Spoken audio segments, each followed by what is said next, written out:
The three dragons were not fools. Something was wrong with Eris.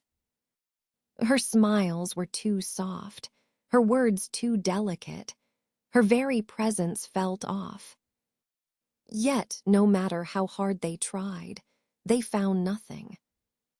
But that changed when he appeared. They had been watching Eris carefully, trying to catch any hints of her unusual behavior.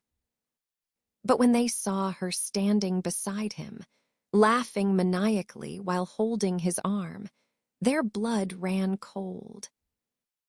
Eris, their Eris, stood beside a man with a single curved horn.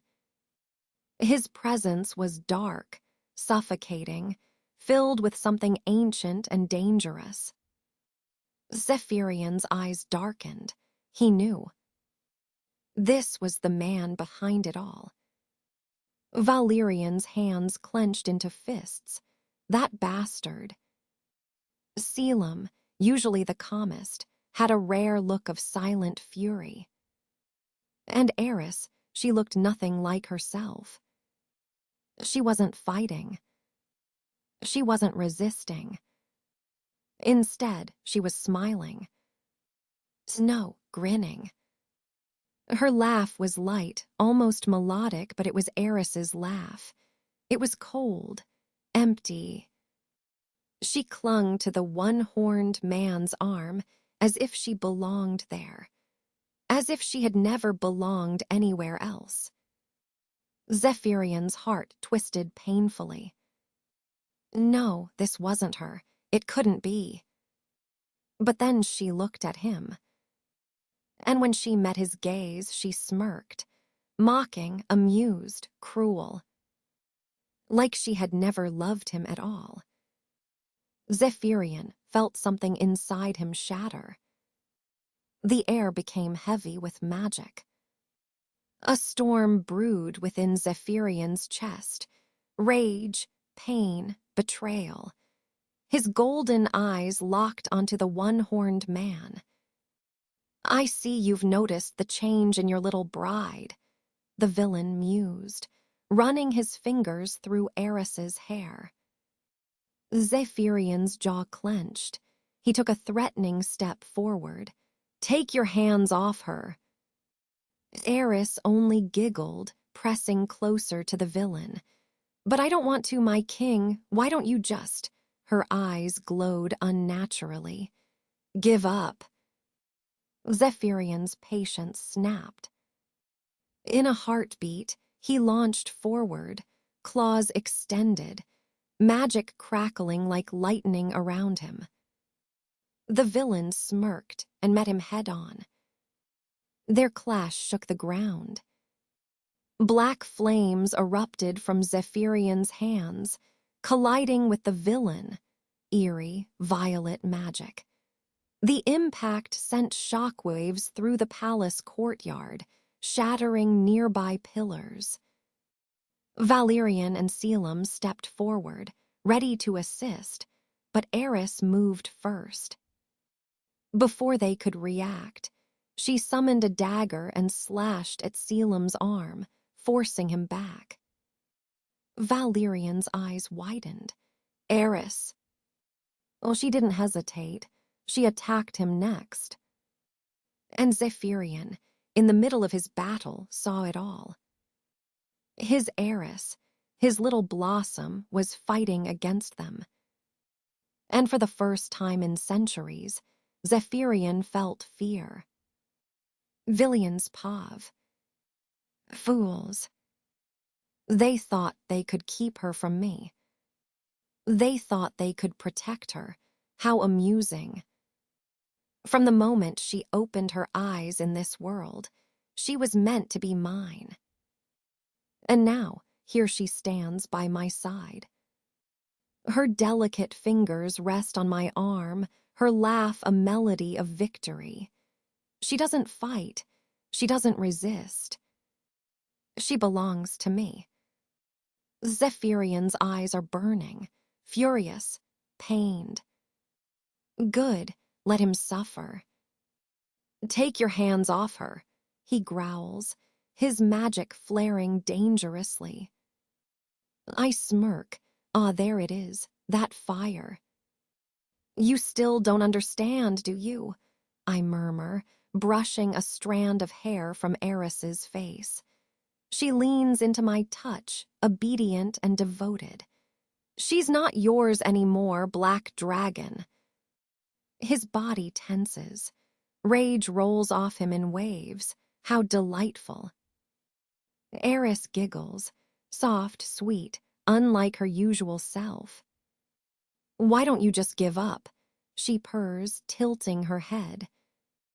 Zephyrian snaps. In an instant, he lunges, his power crackling like a storm. Perfect. I raise my hand, meeting his attack head-on. The impact shakes the castle. Flames roar, stone cracks, the very air trembles under our combined strength. But I don't falter, I don't waver. Because I will win. Valerian and Selim move to help him, but Eris, my darling puppet, steps forward. She moves so naturally, so gracefully, as if this has always been her role. A dagger flashes in her hand. A swift strike, Selim barely dodges in time. Valerian looks at her with wide, disbelieving eyes. Eris! She doesn't hesitate. She attacks again. The fear in their eyes, the horror in their expressions, delicious. And Zephyrian, oh, poor Zephyrian. He fights harder, faster, as if sheer strength can undo what has already been done. Pathetic. Does he really think he can save her? She is mine. No matter how hard he fights, no matter how much he struggles, I will win.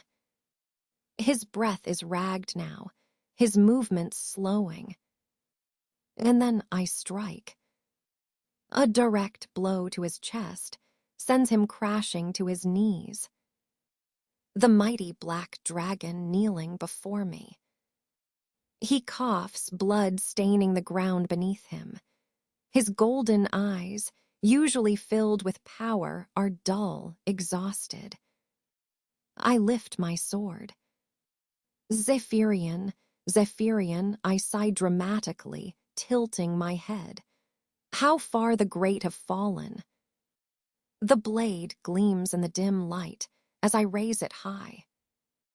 I think it's time we ended this, don't you? Eris stands beside me, her expression empty, her eyes distant. Zephyrian barely lifts his head to look at her. And I laugh. Because this moment is mine. With a smirk, I swing my blade, aiming straight for his neck. To be continued. Victory was within my grasp. The blade, gleaming under the dim moonlight, was mere inches from Zephyrian's throat. Just one more swing and... SHNK. A sharp, searing pain exploded in my stomach. My breath hitched, and my vision blurred for a moment. I looked down. A dagger, buried deep into my flesh. What? Slowly, I turned my gaze to Eris. She was the one holding it. My mind reeled. This wasn't possible. She was mine, under my control. She was supposed to be mine. But then she smirked. Not the dazed, obedient girl I had twisted to my will. No. This was her. The sarcastic, fiery woman who never submitted to anyone. And she laughed. Behind her, Zephyrian, Valerian, and Selim all stood, watching with pure amusement. Valerian let out a loud, mocking laugh. Oh, this is priceless. You should see your face right now." Selim, ever the silent one, let out a small, amused hum. Pathetic. Zephyrian simply smirked down at me. I gritted my teeth, pain surging through me as I staggered back, barely keeping my balance. W what? Eris leaned in, her face inches from mine. "You thought I was yours," she whispered. Then she twisted the dagger deeper. I gasped, falling to my knees, clutching my stomach as blood seeped through my clothes. She stepped back and tilted her head, looking down at me as if I were nothing. "I never belonged to you," she said coldly. My body trembled. This isn't right. She was supposed to be mine. Mine. I turned my furious gaze to Zephyrian, who was watching me with an almost bored expression. And then he spoke. "It's over, Uncle Kieran." My heart stopped. I froze. Zephyrian grinned, crimson eyes gleaming with satisfaction. "Oh," surprised. "Did you really think I wouldn't recognize you?" Valerian chuckled, crossing his arms. Wow, the mighty Kieran was beaten by a tiny human girl. How embarrassing. Selim simply sighed. Pathetic. I couldn't breathe. This wasn't how it was supposed to go. I was supposed to win. I was supposed to take everything from him. But now, I was kneeling, bleeding, helpless, as they all laughed. And she just watched with satisfaction. Then she took a step forward and crossed her arms, looking at me like I was nothing more than a mere bug under her shoe. "Let me guess," she said mockingly. "You're wondering how this happened, right? How your little mind control trick suddenly didn't work."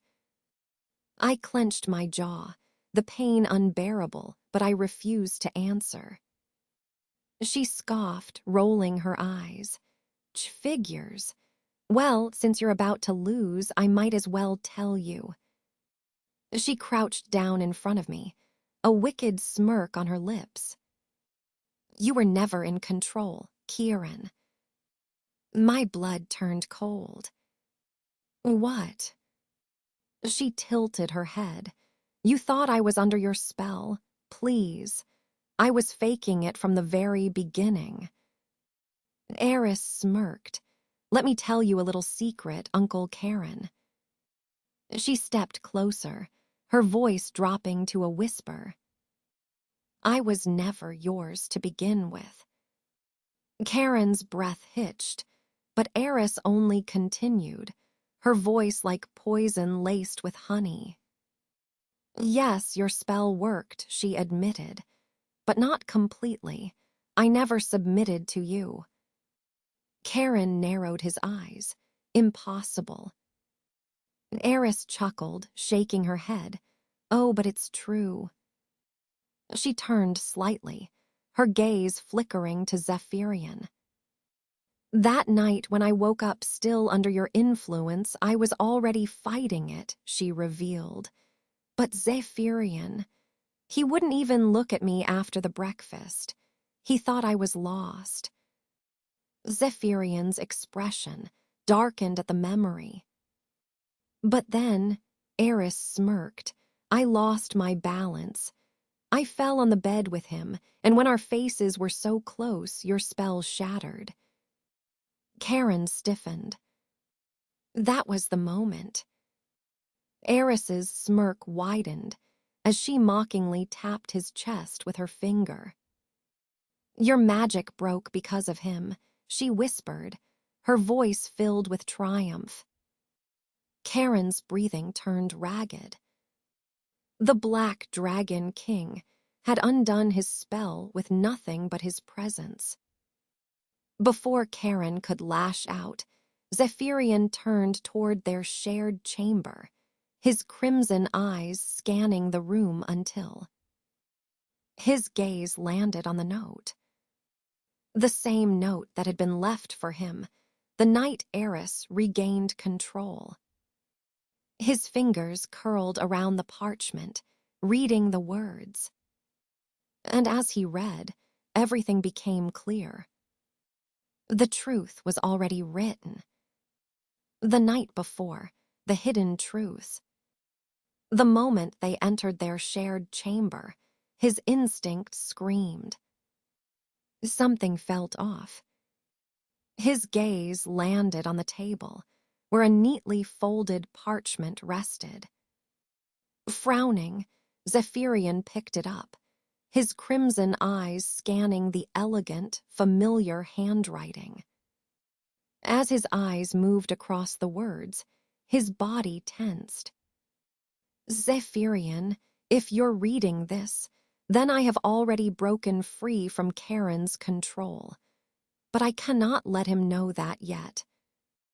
I need him to believe that I am still his obedient little puppet. This is my only chance to trap him. Do not trust my actions. I will act like I am under his control, but I am not. Trust only my words.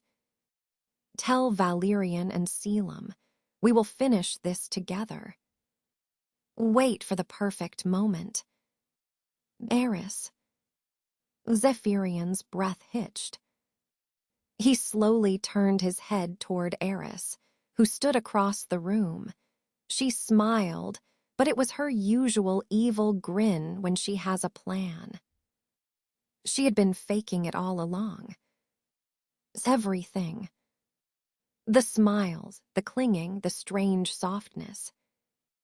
She had played Karen flawlessly. And now, it was time to end it. Zephyrian's lips curled into a dark, satisfied smirk as he crushed the note in his hand. Karen had no idea what was coming for him.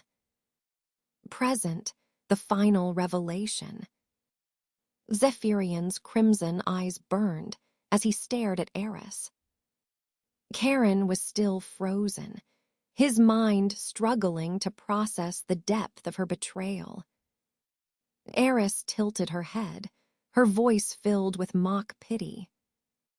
"Did you really think you could control me, Karen?" she whispered. Karen's fury snapped. With a growl, he lunged toward her. Only for Zephyrian to step forward, his claws igniting with black flames. "You lost the moment you tried to take what's mine," yet again he said coldly. "It's over, Uncle Karen." And for the first time, Karen felt fear. Zephyrian's POV. I never forgot that day. I never could. Even as I stood before my uncle now, watching the blood drip from his wound, the memories of the past burned in my mind. Karen, my uncle. Karen, the man who stole everything from me. Karen, the monster who had once sat upon my father's throne, laughing amidst the corpses. I had been 11 when it happened. A boy who knew nothing of cruelty, nothing of the real horrors of the world. A boy who had spent his days learning swordsmanship, reading ancient texts, training under the finest knights. A boy who had never once imagined that his own flesh and blood would betray him. But Karen had. And I had been too weak to stop him. The market, a memory of gold and fire. That day had started like any other. I had been out in the marketplace, wandering through the streets disguised as a commoner, enjoying the liveliness of the town. Then I felt it. A light tug against my coat. My hand shot out, gripping a small wrist. And there she was. A young girl with silk-like black hair, golden eyes burning with defiance. She glared up at me, struggling to pull her hand free. "Let go, you idiot." I stared at her, momentarily taken aback. "You were pickpocketing me." Oh, she huffed. "Yeah, and..." I frowned. "It's wrong." She rolled her eyes. "Says the spoiled brat who probably sleeps on pillows made of gold." I opened my mouth to argue, but then I stopped. Not because of her words, but because of the smoke. Thick, black smoke rising over the rooftops in the distance.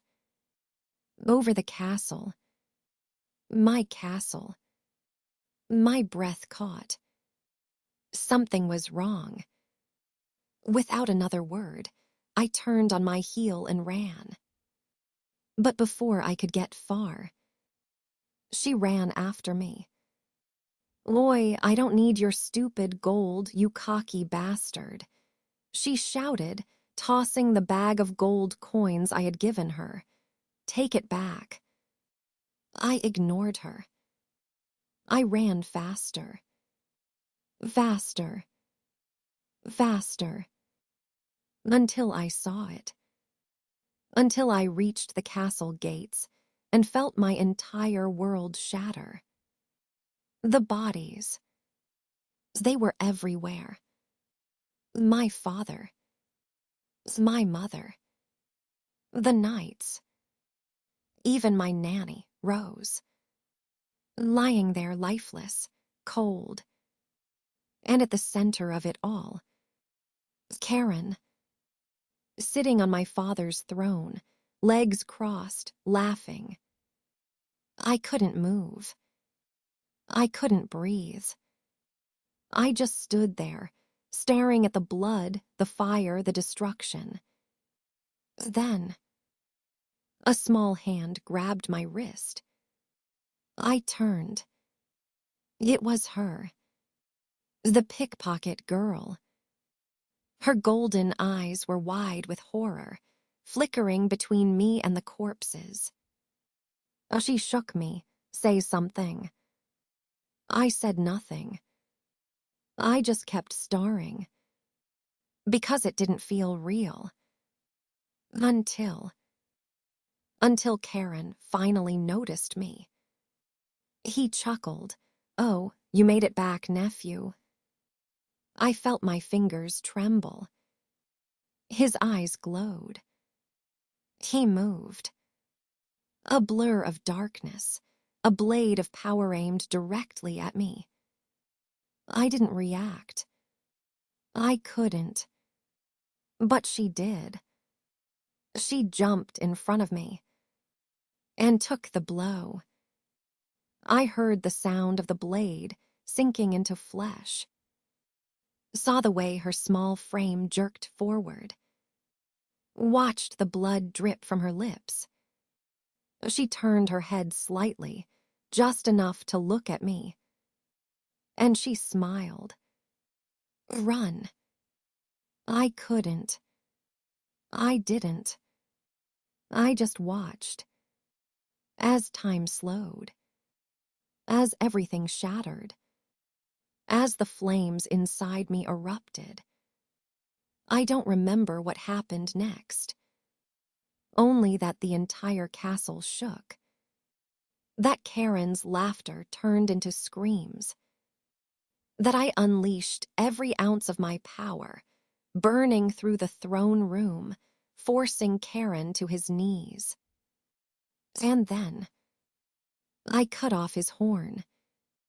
His one source of power. And for the first time, I saw fear in his eyes. The same fear I see now. Present, the fall of a tyrant. Karen staggered, clutching his wound.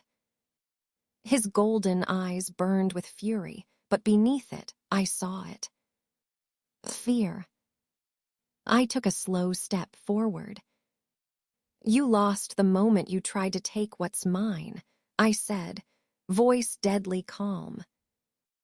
Karen's breath hitched. "It's over, Uncle Karen." His eyes widened as he finally understood. This. There was no escape. This. There would be no mercy. I raised my sword. Karen opened his mouth to speak. But before he could, I swung. The blade sliced clean through his neck. His head fell to the ground with a dull thud. His body crumpled after it. And just like that, Karen, the traitor, the murderer, the monster who had haunted my past. Eris's POV. It was over. Karen was dead. His severed head lay on the cold ground, surrounded by blood, but I barely spared it a glance. I felt light, as if a heavy weight had finally lifted from my shoulders. But before I could even take a breath, a pair of strong arms crushed me against a firm chest. I stiffened, wide-eyed, as the familiar scent of fire and steel surrounded me. Zephyrian. He was holding me so tightly, I could barely move. His arms trembled around me. My lips parted in shock. Was he shaking? For a moment, I just stood there, too stunned to react. But then I felt it, the unspoken emotions in his embrace. The relief, the fear, the silent desperation.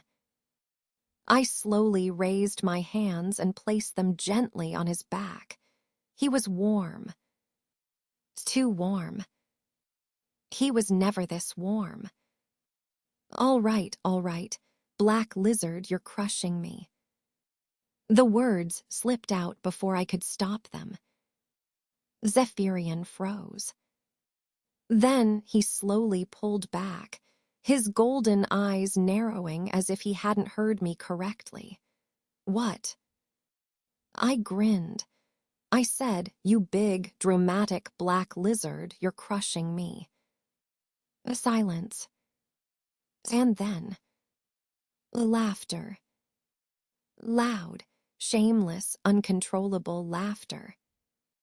I turned my head, only to see Valerian doubled over, clutching his stomach. "Black lizard. Oh, my little sissy is back," he cackled. Even Selim, the ever-stoic one, had a smirk playing on his lips. "Zephyrian, you're doomed. She's never letting this go." Even the knights and servants, after everything that had happened, were snickering behind their hands. I turned back to Zephyrian, only to find him dragging a hand down his face, looking absolutely done with life. I bit my lip to keep from laughing. "What?" I asked innocently. "It suits you." He glared. "You..." Before he could finish, two other pairs of arms suddenly wrapped around me. Eris. I nearly choked. Valerian and Selim were hugging me. Tightly. I let out a startled laugh. All right. One at a time, I only have two arms." They didn't listen. Instead, Valerian muttered, "You're alive." And Selim just nodded, "And still yourself." Something warm bloomed in my chest. For the first time, in what felt like an eternity, I felt safe. And in that moment, something else settled inside me. A realization. I had spent all this time trying to escape, trying to run. But why? Everything I wanted: security, belonging, a place that felt like home. I had found it here, not in the village that had thrown me away, not in the past I had lost, but here, in this castle among these ridiculous dragons. This was my home now. And Zephyrian. I glanced at him from the corner of my eye. A slow smirk formed on my lips. Yes, I was staying. I was no longer escaping. But my plan to make Black Lizard's life hell, that was back on. And I would enjoy every second of it. With Karen gone, the castle was finally at peace.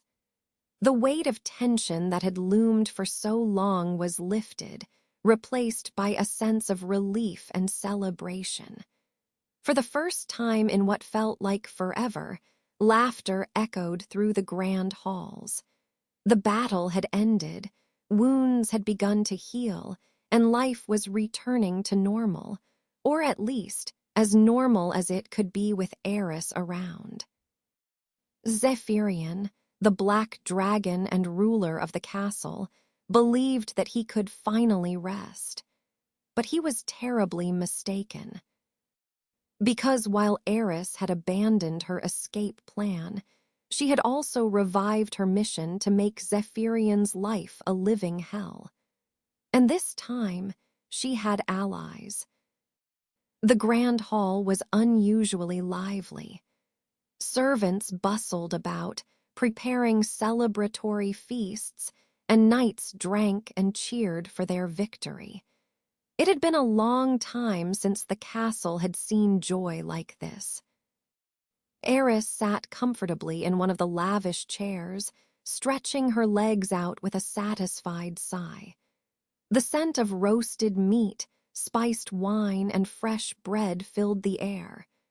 She watched as Valerian, the red dragon, and Selim, the white dragon, engaged in playful banter with some of the knights. Zephyrian, however, sat at the head of the table, silent, watching everything unfold. The black dragon seemed exhausted, though he would never admit it. His crimson eyes held a strange softness of vulnerability that most would miss. But Eris saw it. And that's when the idea hit her. She turned to Valerian and Selim with a sweet smile. You know, she mused, her voice dripping with mischief, since you both went through so much trouble helping me, why don't you stay here for a while? Enjoy the castle. Valerian raised an eyebrow. Oh, are you asking us to stay, or are you planning something? Selim smirked, already sensing where this was going. Zephyrian, who had been quietly sipping his wine, immediately stiffened. He placed his goblet down slowly, crimson eyes narrowing. You're up to something, he stated flatly. Eris gasped dramatically, placing a hand over her chest. Me, up to something. Zephy, how could you? Selim choked on his drink at the nickname, while Valerian openly laughed. Zephyrian looked like he had just been stabbed in the gut. Do not call me that. Eris ignored him completely. I was just thinking. It's been a while since we all had some fun. Now that everything is settled, it would be a shame if the castle went back to being all gloomy and serious, right? She turned to Valerian and Selim with an innocent smile. And since you both enjoy tormenting Zephyrian as much as I do, why don't you stay here for a while? Valerian smirked. Oh, I like the sound of that. Selim nodded thoughtfully. It would be interesting to see how long he lasts before he explodes. Zephyrian felt a headache forming. Don't you all have kingdoms to rule? He asked dryly. Nah, Valerian said lazily, throwing an arm around Zephyrian's shoulder. They can wait. Zephyrian clenched his jaw, mentally calculating how much of his sanity he could hold onto before snapping. Eris leaned forward, resting her chin on her hands as she smirked up at him. I'll be in your care, Zephy. Zephyrian's eye twitched dangerously. Valerian laughed harder. Selim took a sip of his tea and smiled knowingly. And just like that, peace was gone.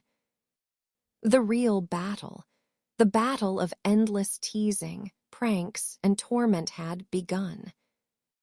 The next morning, Zephyrian woke up to disaster. As soon as he stepped out of his chamber, a bucket of ice-cold water dumped over his head. Dripping wet, his golden eyes burned with fury as he turned to see Eris peeking from behind a pillar, trying and failing to stifle her laughter. Oops, she said innocently. That wasn't meant for you.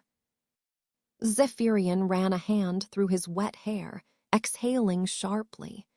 Eris. Yes.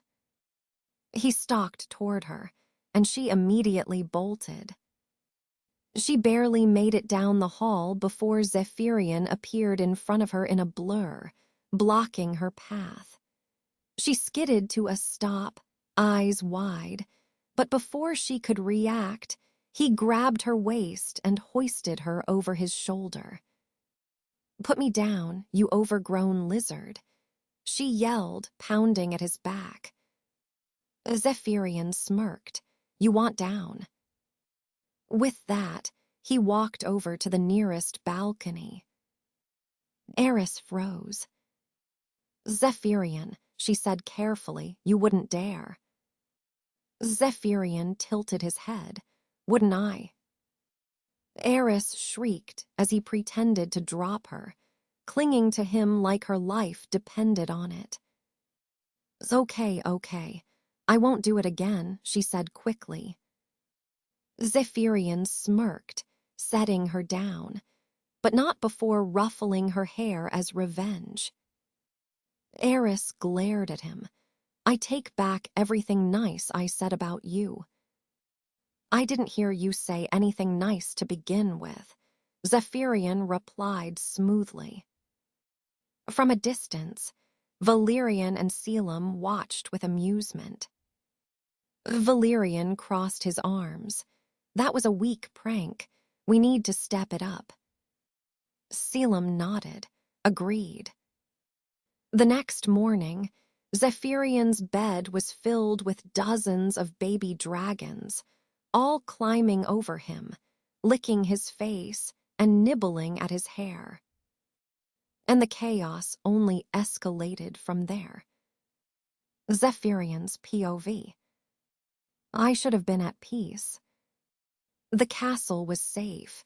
The throne was mine. Karen was gone, and with him, the last threat that dared to challenge me. But instead of enjoying my well-earned rest, I found myself suffering. Because of her. Eris. And those two damn traitors Valerian and Selim. It started small. A harmless little prank.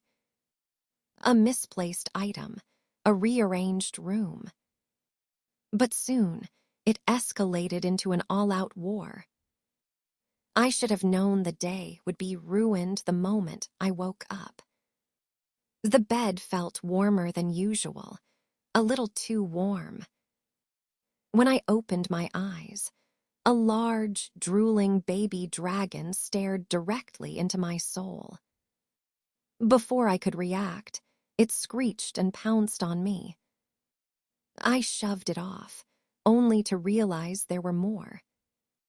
5 baby dragons were now jumping on me, licking, cuddling, and crushing me under their weight.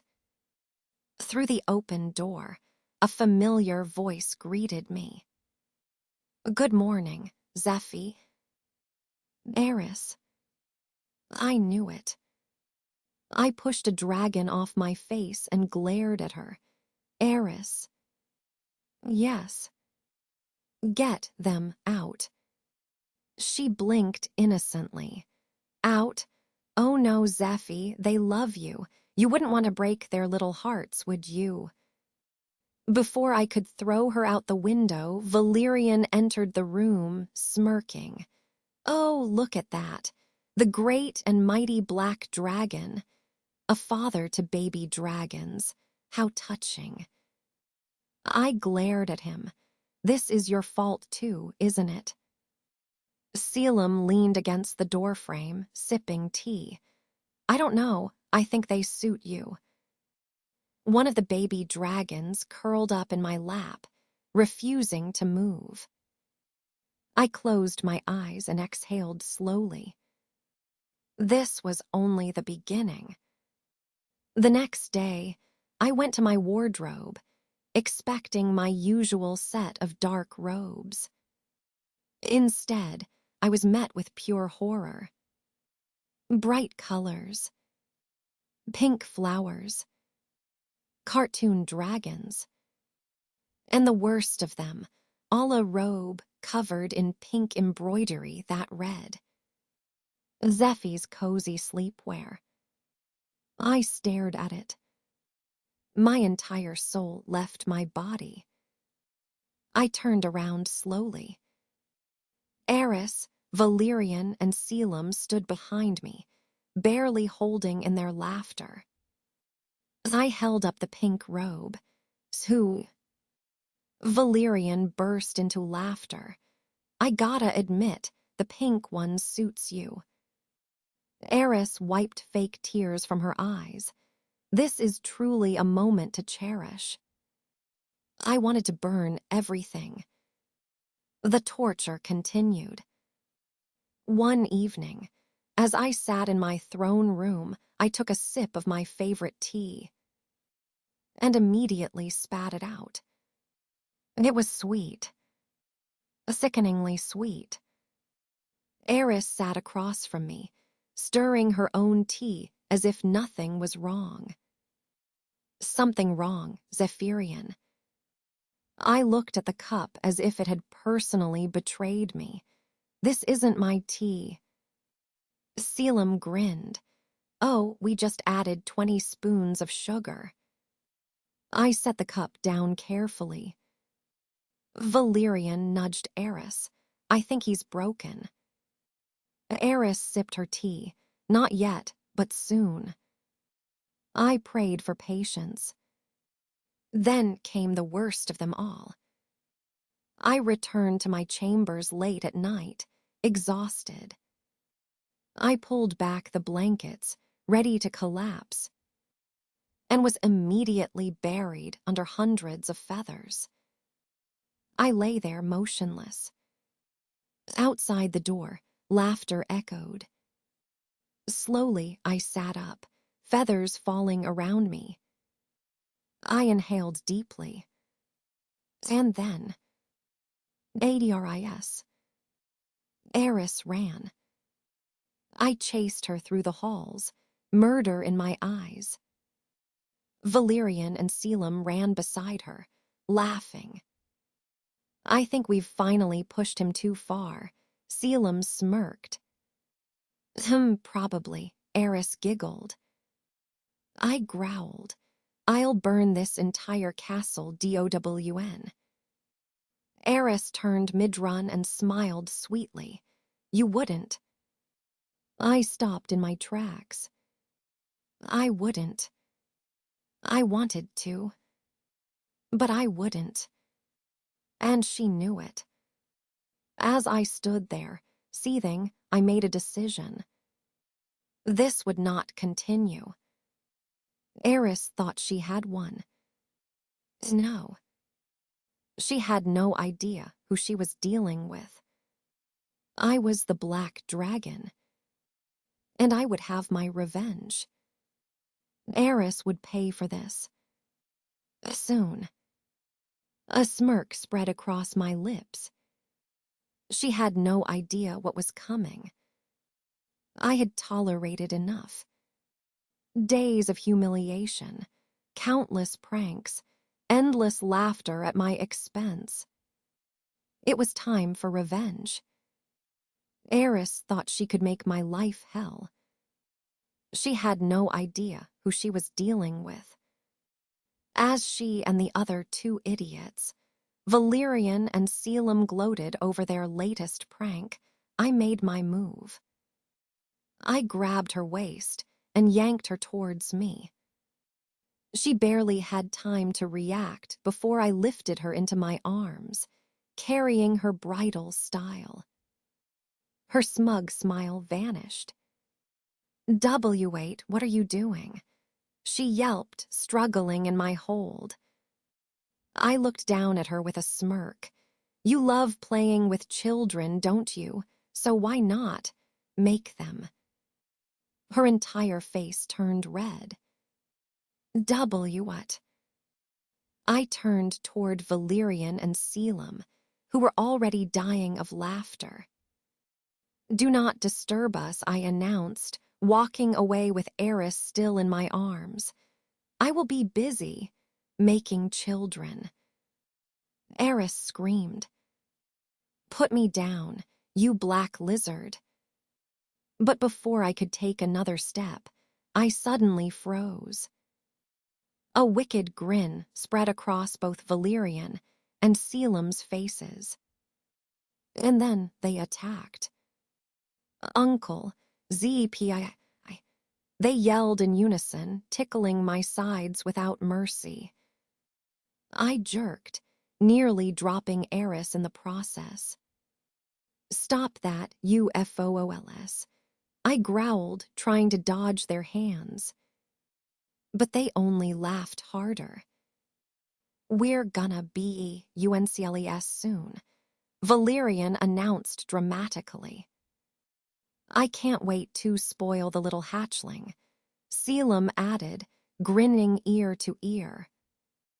Eris stared at them in horror. What? Stop saying that, you idiots," she shrieked, kicking her legs.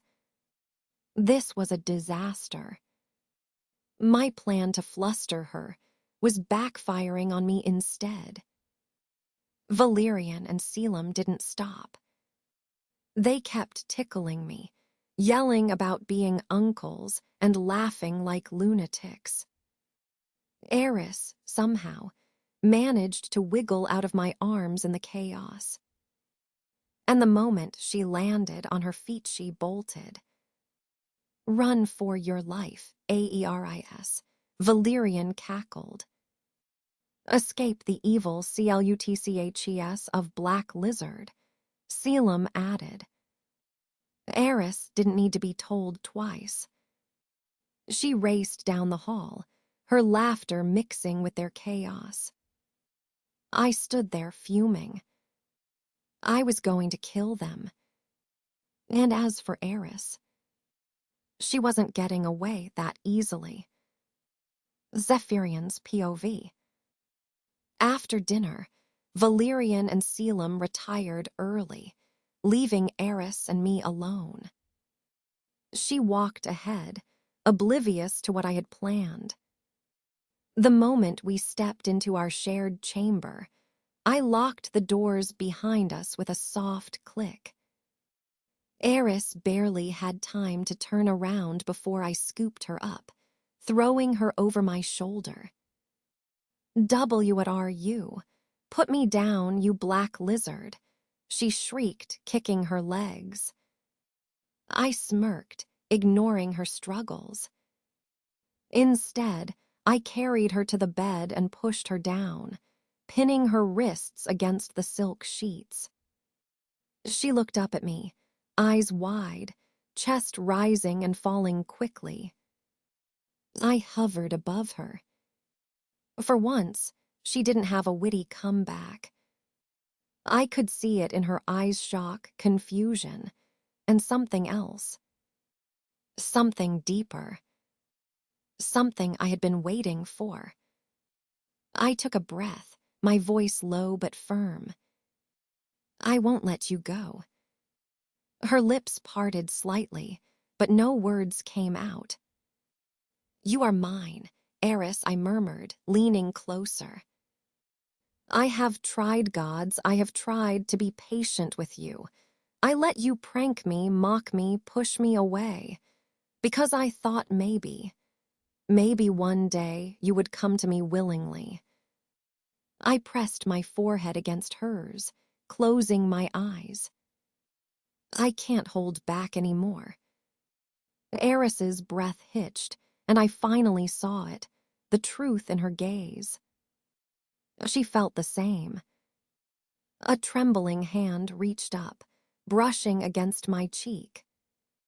Then, in a voice softer than I had ever heard from her, she whispered, I don't want to leave. My chest tightened. She continued, her voice stronger this time. I thought I wanted to escape, but I was wrong. My place is here with you. I pulled back slightly, staring into her eyes. She wasn't lying. She had chosen me. And that was all I needed. I let out a low chuckle, brushing my thumb over her lips. Good.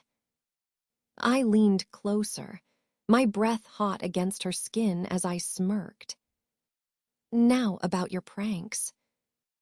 Her expression shifted immediately from emotional to cautious. What about them? I traced my fingers down her jawline, watching her squirm beneath me. I've noticed something, my little blossom, I mused.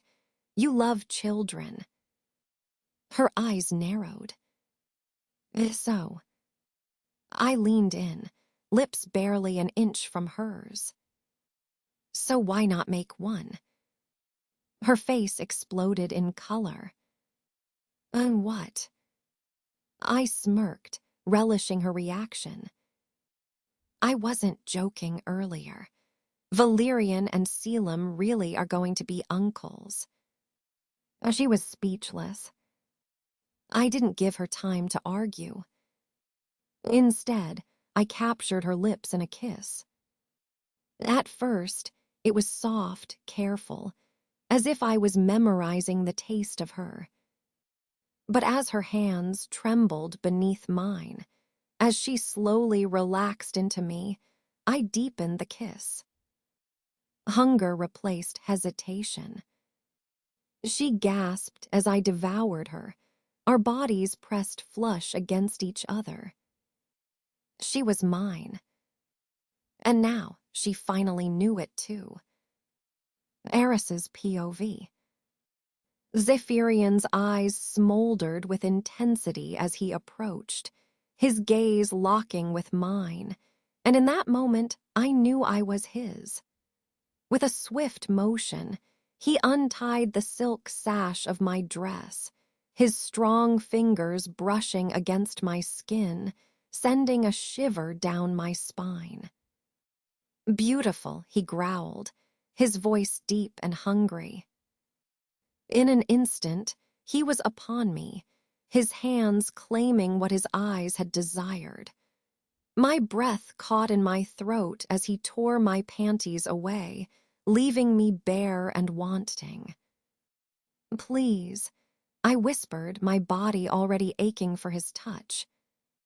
He didn't tease, not with his tongue, as it swirled and flicked, fucking me with a relentless rhythm that had me bucking against his mouth, my cries filling the room. His hands roamed, squeezing and caressing my breasts, fingers tugging at my peaks, eliciting moans that turned to high-pitched screams as pleasure spiked. Then he was inside me, his manhood a force of nature, claiming me with powerful thrusts. The wet sounds of our union filled the chamber, a primal rhythm that drove me to the edge.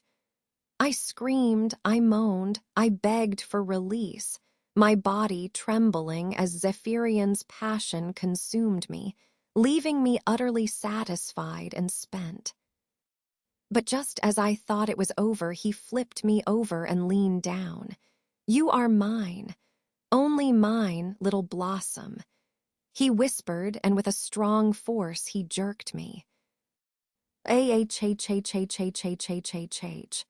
I screamed as he continues fucking me relentlessly from the back, and then I felt something hit inside me. With a deep moan, he released. He released inside me. I looked at him, Zeffy. I think we should stop before I could even finish the sentence. He kissed me. He kissed as if trying to devour me raw.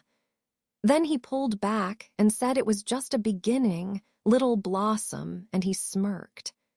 Oh God, I know that smirk, the same arrogant, infuriating yet charming smirk whenever he has a plan. And the next thing I knew was getting fucked by his mouth, then with his fingers, and how can even forget his little guy. I was shocked to see a size this big, but he was dragon after all. All night I was fucked like a slut, and he was the relentless monster. But I would be lying if I said I didn't quite enjoyed it, and soon we both lie down on the bed. And then he suddenly got up and bought a wet towel and starts cleaning me. "Zeffy, what are you?" I gasped, and he shushed me. "I am doing my work. It is my basic job to at least clean you up after making you a mess," he said with a smile. God, that smile, ugh. But I didn't argue and let him clean me up, and then I dozed off. Zephyrian's POV. Eris lay beside me, her chest rising and falling in a steady rhythm as sleep finally claimed her. The moonlight spilling through the windows bathed her in silver, making her look ethereal, almost unreal. She had given in to exhaustion after a long and relentless night, her body curled slightly toward me as if seeking warmth even in sleep. I let out a quiet sigh, brushing a few damp strands of hair from her flushed face. My fingers trailed lightly down her arm, feeling the softness of her skin. She had been so full of energy earlier, teasing and tormenting me as always, but now she lay utterly spent, her usual fire dimmed into a gentle glow. Carefully, I cleaned her up, making sure she was comfortable. Even in sleep, she shifted slightly, murmuring something incoherent. A small smile tugged at my lips. She truly had no idea how much she affected me. After making sure she was warm, I lay beside her and pulled her into my arms. She fit perfectly against me, her head resting against my chest. My grip tightened slightly, an instinctual need to keep her close, to make sure she was safe. As I pressed a light kiss to her forehead, I whispered, "Sleep well, my little blossom." And for the first time in a long while, I allowed myself to drift into sleep, holding onto the one thing I never wanted to let go of. Eris's POV. The morning light filtered through the massive windows of our chamber, casting a soft golden glow over the room. I blinked groggily, still half asleep, and turned my head slightly. The first thing I saw was Zephyrian, lying beside me, his dark hair slightly tousled, his face calm and peaceful. For a moment, I just watched him. He looked different like this. At ease, his usual intimidating aura completely gone. I reached out instinctively, tracing my fingers lightly over his jawline down to his lips. But the moment I brushed against them, his golden eyes fluttered open, locking onto mine. "Enjoying yourself, little blossom," he murmured, his voice husky from sleep. I jerked my hand back, feeling my face heat up. And no, I was just... Before I could finish, I attempted to sit up, only to freeze in horror. The moment I moved, a sharp ache shot through my body, my hips and legs screaming in protest. I let out a strangled sound and collapsed back onto the bed. Ow! I hate you. Zephyrian smirked, propping himself up on his elbow. You keep saying that, yet here you are, unable to move because of me. I shot him a glare and weakly hit his arm. Shut up. I swear I'm going to... Going to what? He teased, catching my hand and kissing my fingertips. You can't even stand. I groaned, covering my face with my free hand. I swear, Zephyrian, I will kill you. Then I suppose I should make sure you can't. Before I could react, he slid out of bed and effortlessly scooped me up in his arms, holding me in a bridal carry. Put me down, I shrieked, squirming. He only tightened his grip. Not a chance. You need to get cleaned up, and since you can't walk, I'll take care of everything. I wanted to protest, but my sore muscles refused to cooperate. Huffing, I let him carry me. After an embarrassing morning routine, where Zephyrian insisted on helping me change, brush my hair, and even put on my slippers, he lifted me into his arms again. This is humiliating, I muttered. Zephyrian smirked. Oh, and here I thought you enjoyed being in my arms. I smacked his chest weakly. Just get me to breakfast, you insufferable lizard. He chuckled but carried me to the dining hall. As we entered, Valerian and Selim were already seated at the breakfast table, helping themselves to the feast before them. The moment they saw us, Valerian's fork clattered onto his plate, and his eyes widened in delight. Eris, he squealed, standing up so fast his chair nearly fell back. Oh my gods, you're being carried like a bride. I knew it. You had a rough night, didn't you? I immediately turned red. Selim leaned back in his chair, smirking. Makes sense. I mean, Zephyrian is him after all. I sputtered in horror. Excuse me. Valerian grinned. I can't believe it. I'm going to be an uncle soon. This is amazing. Zephyrian smirked and casually pulled out a chair with his foot before gently setting me down onto it. Took you long enough to realize. I turned to him, gaping. Zephyrian. Selim raised an eyebrow. So it is true. I opened my mouth to argue, but Valerian gasped dramatically. Eris, don't tell me you're actually expecting. Oh my gods, I'm so happy.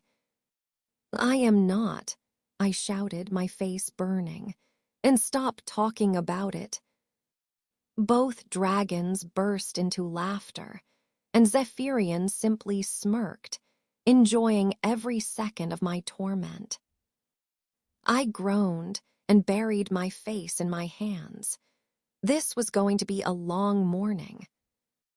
After the absolute humiliation I endured at breakfast, I decided that enough was enough.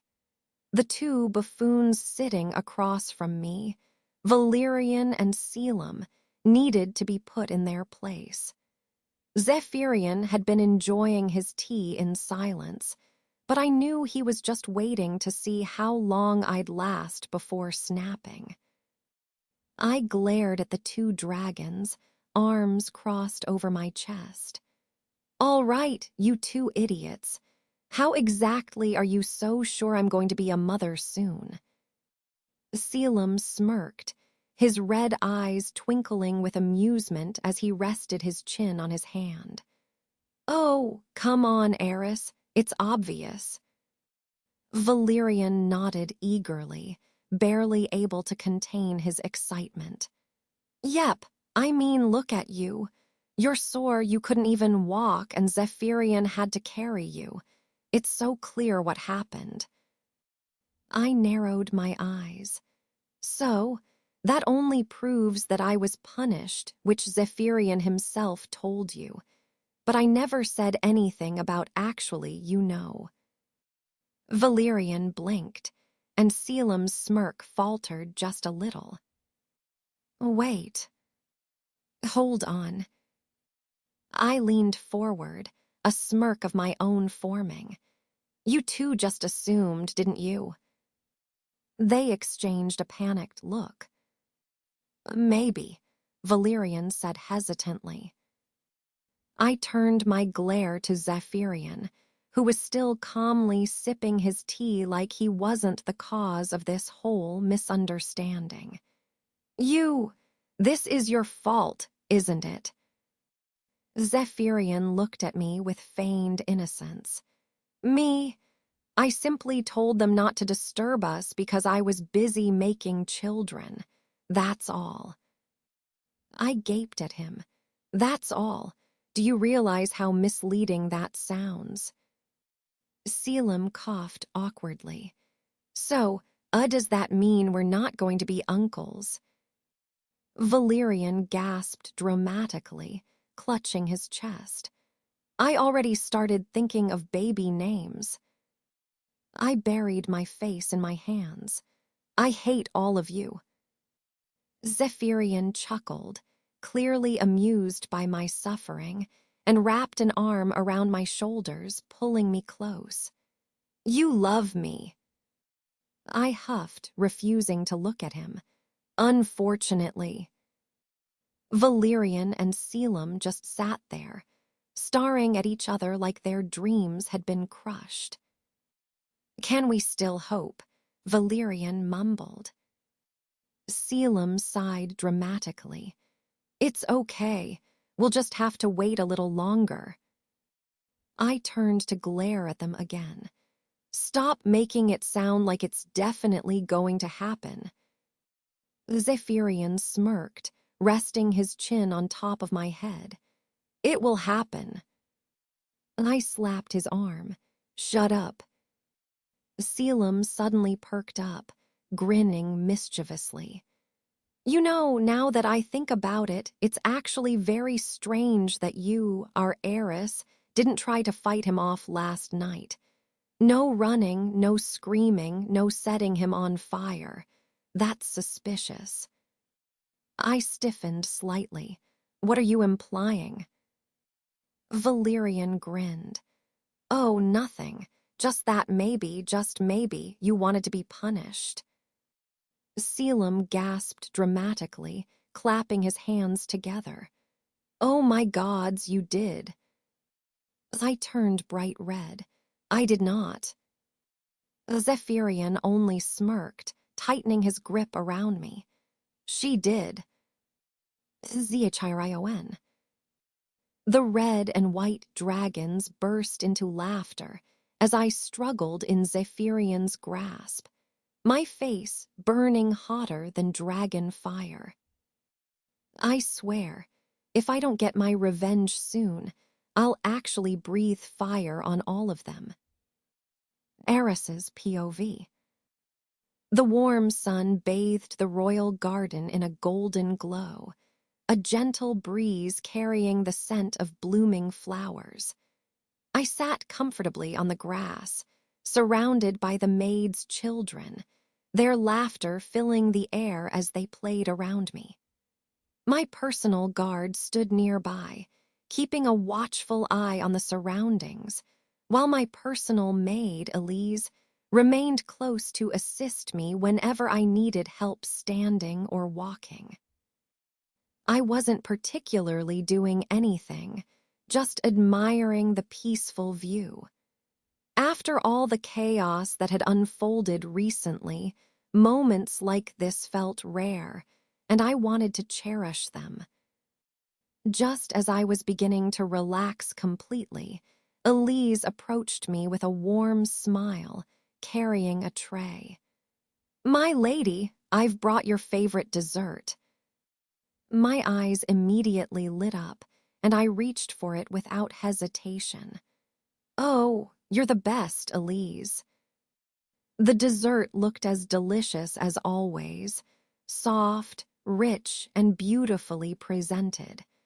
But the moment I brought it close to my face and inhaled the scent, an unbearable wave of nausea hit me.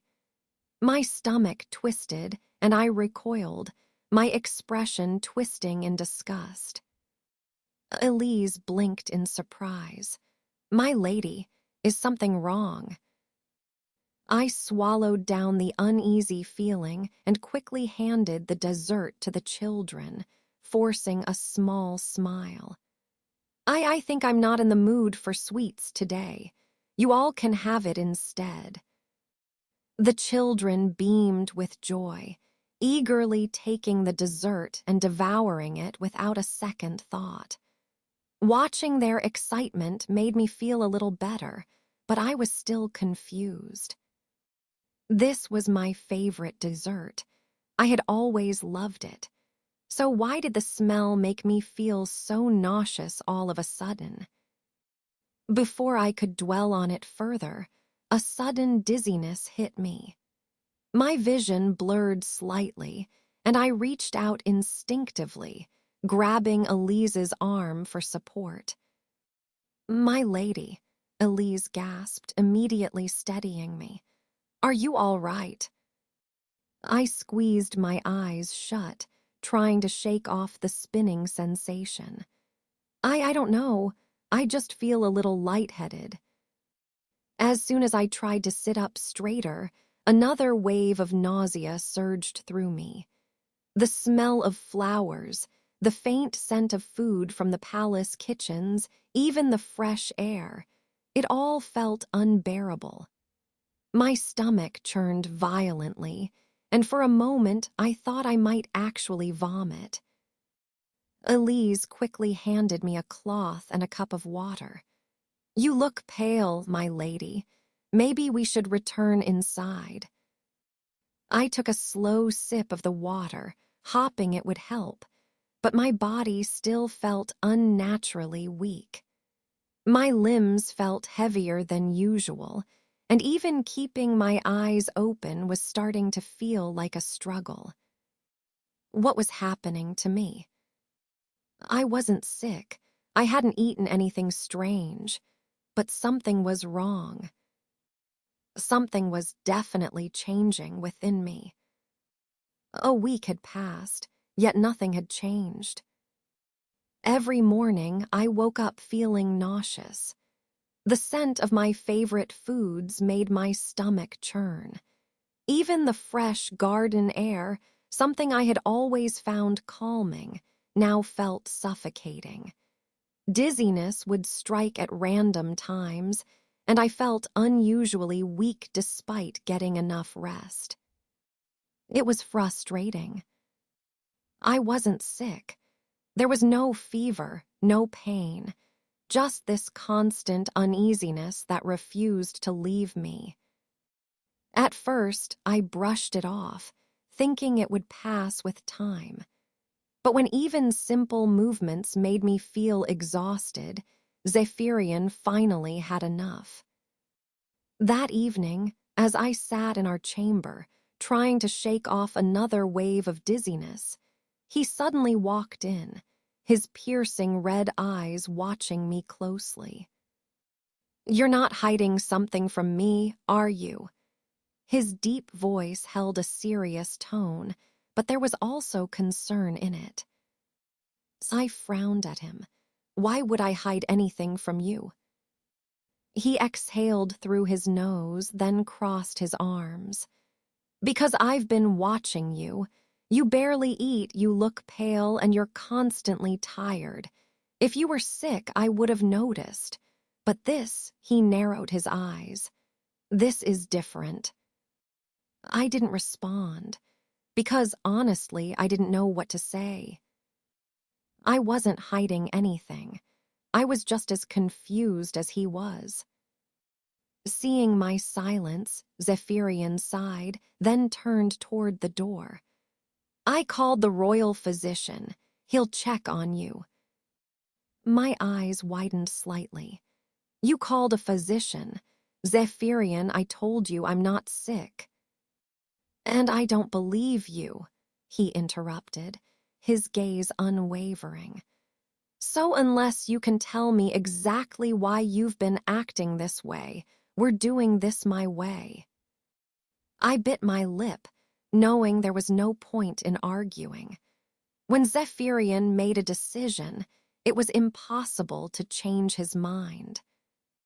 Within minutes, the chamber doors opened again, and an elderly man in fine robes entered. His long gray beard and calm demeanor made him look wise, and I recognized him as the castle's head physician. He bowed respectfully. You called for me, Your Majesty. Zephyrian gestured toward me. Check her. The physician turned to me with a gentle smile. With your permission, my lady. I hesitated for a moment, but then sighed. Fine.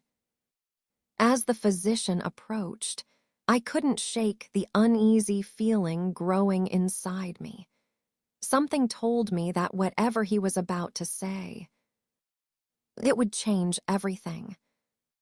Outside the chamber, the moment the physician stepped inside, Zephyrian found himself packing in front of the door. Valerian and Selim leaned casually against the wall, watching him with amusement. You look like a worried husband, Selim teased, smirking. Zephyrian shot him a glare. Shut up. Valerian chuckled. He's just saying what we're all thinking. We've never seen you like this before. Zephyrian huffed, running a hand through his hair. He wasn't in the mood for their teasing. Not now. Something was wrong with Eris. He felt it. And for the first time in a long time, he felt utterly powerless. Zephyrian's POV. The moment the chamber doors opened, I halted my packing, my eyes narrowing on the royal physician as he stepped out. Well, I demanded, my voice sharp. The old man simply smiled, an infuriatingly knowing look in his eyes. You should go see the lady yourself, Your Majesty, he said smoothly. She will tell you. I frowned. What? Instead of answering, he simply bowed. My work here is done. Then, without another word, he turned and walked away, leaving me standing there with more questions than before. I clenched my jaw. I hated being left in suspense. If something was wrong with Eris, why wouldn't he just tell me? A chuckle broke my thoughts. Well, looks like you're not getting an answer out here, Valerian drawled, amusement dancing in his crimson eyes. Selim smirked. Better go ask your wife. I shot them both a glare before striding toward the chamber doors, my heartbeat annoyingly uneven. Pushing open the door, I stepped inside. Eris was sitting on the bed, looking at me. And the moment I saw her expression, a mix of shock, nervousness, and something else I couldn't quite place, I knew. Something was different. Something was about to change everything. Eris, POV. I sat on the bed, my fingers clutching the sheets as I tried to process everything. My mind was a whirlwind, my heart pounding so hard I thought it might escape my chest. This can't be real, can it? The moment the door opened, I snapped out of my thoughts. Zephyrian stepped inside, his piercing red eyes immediately locking onto mine. His presence was as commanding as ever, but this time there was something else in them, something uncertain. I swallowed, my throat dry. My lips parted, but no words came out at first. He took a step forward. "Eris," he said, his voice low, demanding. I exhaled shakily, gripping the sheets even tighter. I had to say it. I had to tell him. But how? My gaze met his again, and suddenly I found myself whispering, "Come closer." He frowned but obeyed, stepping toward me until he was right in front of me. I took a deep breath. My fingers trembled slightly as I reached for his hand, placing it gently on my stomach. Then, looking into his eyes, I finally said the words that would change our lives forever. "Zephyrian, I'm pregnant." Zephyrian's POV.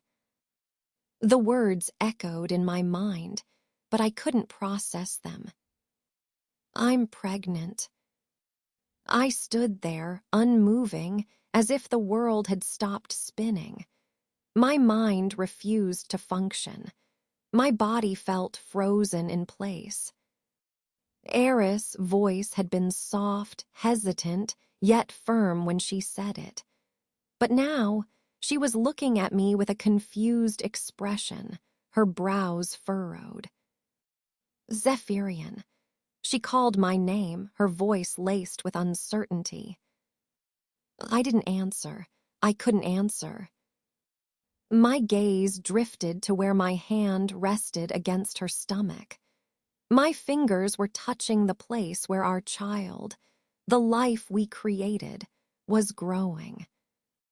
Our child. I could feel my heart hammering inside my chest. Eris shifted slightly, pulling her hand away. "Are you not happy?" Her voice was barely above a whisper. My eyes snapped back to hers. She looked vulnerable. Doubt crept into her expression, and I hated it. She thought I wasn't happy, that I didn't want this. And yet, I still couldn't find my voice. Damn it, why was I acting like this? Why couldn't I say anything? I, the feared Dragon King, who had faced countless enemies without hesitation. Why was I standing here, completely speechless, just because of two simple words? Eris, POV. A silence. Zephyrian just stood there, completely frozen, his hand still resting lightly on my stomach. He wasn't moving. He wasn't speaking. He wasn't even breathing properly. My heart clenched. Is he not happy? I shifted slightly, pulling my hand back. "Are you not happy?" I asked hesitantly, my voice barely above a whisper. Still no response. I had never seen Zephyrian like this before. He always had a response for everything, whether it was teasing, threatening, or commanding. But now he just stood there, looking at me like he had lost all ability to function. I was about to say something else when an excited gasp filled the air. OH, my GODS. I turned my head just in time to see Valerian, the ever-dramatic red dragon, clutching his chest like he was about to faint. His bright red eyes were wide with excitement. Selim, the white dragon, stood beside him, looking equally shocked before a slow grin spread across his lips. "We're going to be uncles," Valerian practically screamed, grabbing Selim's shoulders and shaking him violently. Selim chuckled. It seems so. I knew it. Valerian cheered before turning to look at me, his excitement doubling. Eris, you, he pointed at me dramatically, are going to be a mother.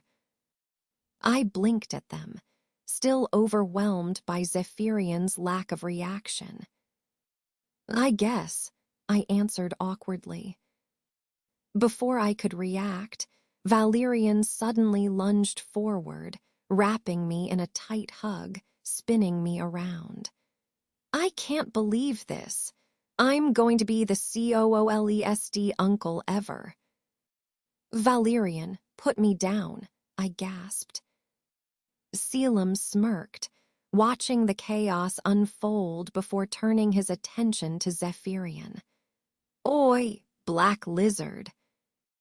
Zephyrian still wasn't moving.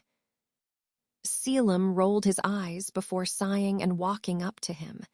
Then, without warning, smack. Selim slapped Zephyrian on the back of the head. Snap out of it, you idiot. Zephyrian blinked. Huh, was the only sound that left his lips. Valerian burst out laughing. Oh, now you decide to speak. He let me down and turned to Zephyrian, dramatically gesturing at me. Your wife just told you that she's carrying your child, and you're standing there like a brain-dead fool. Zephyrian's gaze snapped to mine, his golden-red eyes still unreadable. I suddenly felt nervous under his intense stare. And then, finally, he moved. In the next second, Zephyrian was in front of me, gripping my waist, pulling me against him. His voice was low and rough when he finally spoke. Say it again, he demanded. I blinked, flustered. W what? Say it again, he repeated, his grip tightening ever so slightly. I need to hear it one more time. I hesitated, but seeing the raw emotion in his eyes, I took a deep breath. I'm pregnant. Zephyrian inhaled sharply. His arms wrapped around me, crushing me against his chest. And then I heard it. A deep, shuddering breath. Zephyrian was trembling. Zephyrian's POV. She said it again. I'm pregnant. Those words echoed in my mind, sending a rush of emotions crashing into me all at once. My arms instinctively tightened around Eris, pulling her flush against me. My heart, my dragon heart that had endured years of cold isolation and bloodshed, was now hammering inside my chest like a war drum. I was going to be a father. A deep breath left me, but it wasn't enough. My body trembled slightly, trying to process this overwhelming feeling. I buried my face in the crook of her neck, inhaling her scent, as if grounding myself in reality. Eris shifted slightly in my hold. Zephyrian, you're squeezing me too tight. I immediately loosened my grip, but I didn't let go. I couldn't let go, not now. My wife, my mate, was carrying our child. For the first time in my life, I felt something I had never known before. Something even greater than rage, greater than power, greater than vengeance. Pure, unfiltered joy. And I didn't care if I looked like a fool right now. I pulled back slightly to look at her face. You're really carrying my child? I asked again, my voice quieter now, almost in disbelief. Eris nodded, smiling softly. Yes, you idiot. My breath hitched. I couldn't stop myself.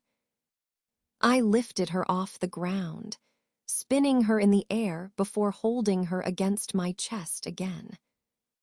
Valerian whistled. Wow, I've never seen Zephyrian act like this before. It's kinda adorable. Selim chuckled. Well, it's not every day that the feared Dragon King finds out he's going to be a father. I ignored them. My focus was on Eris, my queen, my everything. I cupped her face gently, my thumbs brushing against her soft skin. Eris, I murmured. Her violet eyes blinked up at me. What? I let out a deep, shuddering breath. She tilted her head. For what? For this. I moved one of my hands to rest on her stomach, for giving me something I never thought I'd have. Eris' expression softened, and she placed her hand over mine. I leaned forward, resting my forehead against hers. I swear on my life I will protect you and our child. My voice was steady, full of resolve. No harm will ever come to either of you, not while I live. Eris chuckled.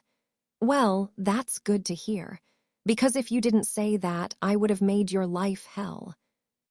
I smirked. You already do, little troublemaker. She stuck her tongue out at me, and I let out a rare, genuine laugh. Valerian clapped his hands together. All right, enough of this heartwarming moment. I need to celebrate. He turned to Selim. I say we get the entire castle drunk tonight. Selim sighed. You just want an excuse to drink. His hand. I shook my head at their antics before turning back to Eris. She was still looking at me, her face glowing with warmth. I placed a kiss on her forehead, whispering against her skin. I'm going to be a father. And I had never been happier. Zephyrian's POV. 4 months. It had been 4 months since I found out I was going to be a father. And in those 4 months, my kingdom, no, my entire life, had been turned upside down. Eris was now visibly pregnant, and it seemed like every single day brought a new challenge. Mood swings, bizarre cravings, sleepless nights, and an endless amount of demands. Not to mention her new favorite hobby, making my life hell. Overgrown lizard. I sighed. Here we go again. I stepped into our chamber to see my wife sitting on the bed, her arms crossed, her violet eyes narrowed at me. She had grown even more beautiful these past months, her face glowing, her body softer, her presence stronger than ever. But with that beauty came something I never expected, absolute chaos. Yes, my love, I asked cautiously. She pointed at her belly, pouting. You did this to me. I blinked. I am aware. And now I can't sleep properly. She whined. Every time I try to roll over, this little troublemaker inside me decides it's a perfect time to kick me. A small, proud smile tugged at my lips. Our child is strong. Our child is a menace, she corrected. I chuckled, kneeling beside her. Gently, I placed my hand on her belly, feeling the warmth of her skin. A menace, huh? As if on cue, a tiny kick pressed against my palm. Eris gasped, looking down. You felt that too, right? I nodded, my heart swelling with an unfamiliar warmth. Yes. For a moment, we just stared at each other. Then she groaned and flopped back onto the bed dramatically. Ugh, I swear this baby is just like you, stubborn and impossible. I smirked, resting my chin on her belly. Then you must be talking about yourself, because I recall you being the stubborn one. She gasped, offended. Excuse me. Who is the one forcing me to drink all these weird herbal tonics? That is for your health and the baby's well-being, I said, trying to sound reasonable.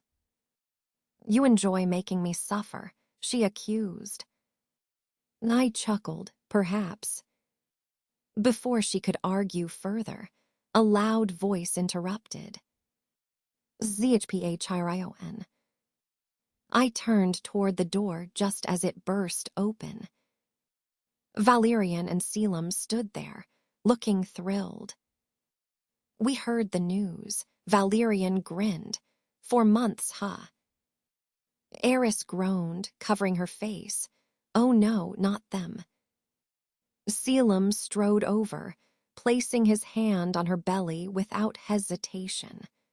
So, little one, have you decided whether you want to be as handsome as me or as stubborn as your father? Eris swatted his hand away. Excuse me, this is my belly.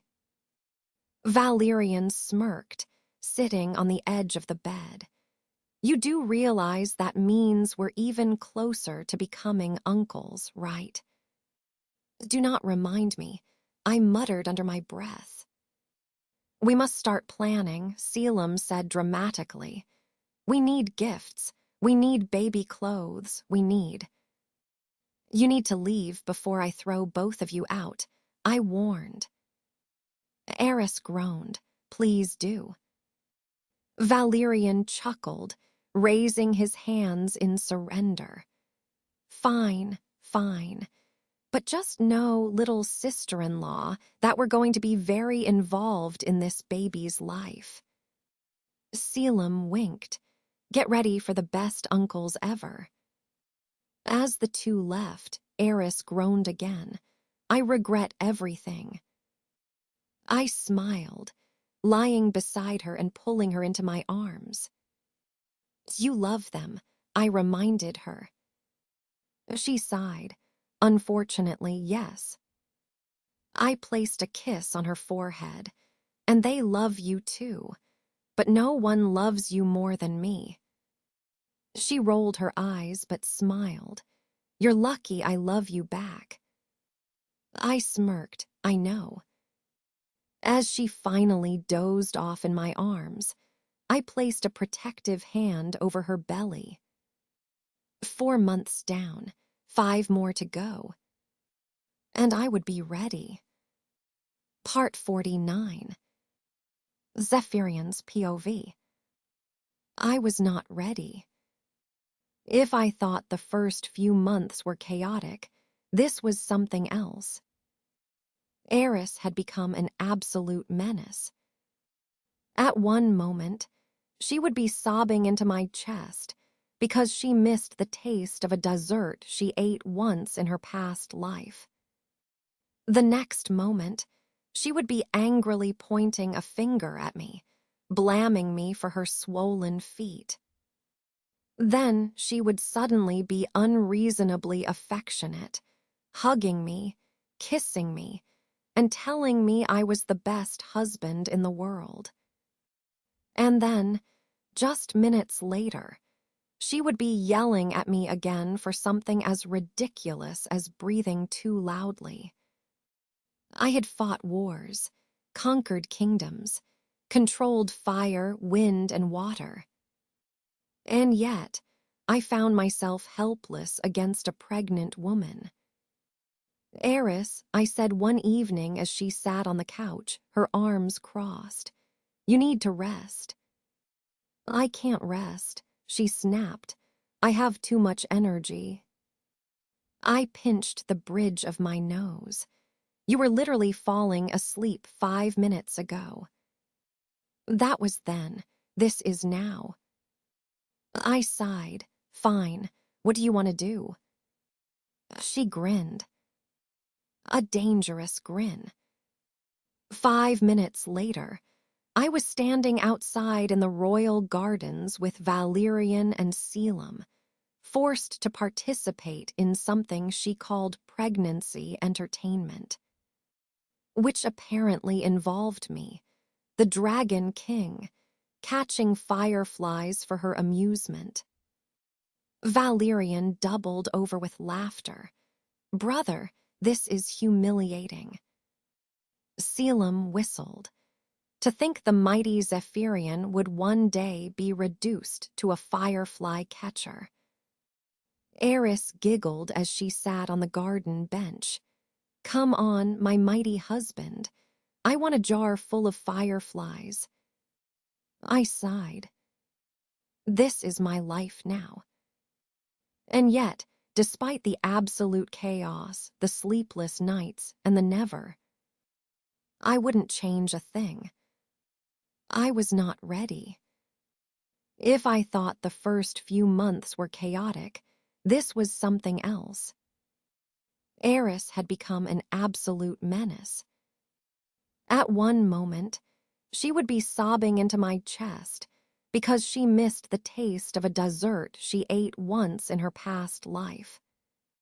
The next moment, she would be angrily pointing a finger at me, blaming me for her swollen feet. Then she would suddenly be unreasonably affectionate, hugging me, kissing me, and telling me I was the best husband in the world. And then, just minutes later, she would be yelling at me again for something as ridiculous as breathing too loudly. I had fought wars, conquered kingdoms, controlled fire, wind, and water. And yet, I found myself helpless against a pregnant woman. Eris, I said one evening as she sat on the couch, her arms crossed, you need to rest. I can't rest, she snapped. I have too much energy. I pinched the bridge of my nose. You were literally falling asleep 5 minutes ago. That was then. This is now. I sighed. Fine. What do you want to do? She grinned. A dangerous grin. 5 minutes later, I was standing outside in the royal gardens with Valerian and Selim, forced to participate in something she called pregnancy entertainment, which apparently involved me, the Dragon King, catching fireflies for her amusement. Valerian doubled over with laughter. Brother, this is humiliating. Selim whistled. To think the mighty Zephyrian would one day be reduced to a firefly catcher. Eris giggled as she sat on the garden bench. Come on, my mighty husband. I want a jar full of fireflies. I sighed. This is my life now. And yet, despite the absolute chaos, the sleepless nights, and the never, I wouldn't change a thing.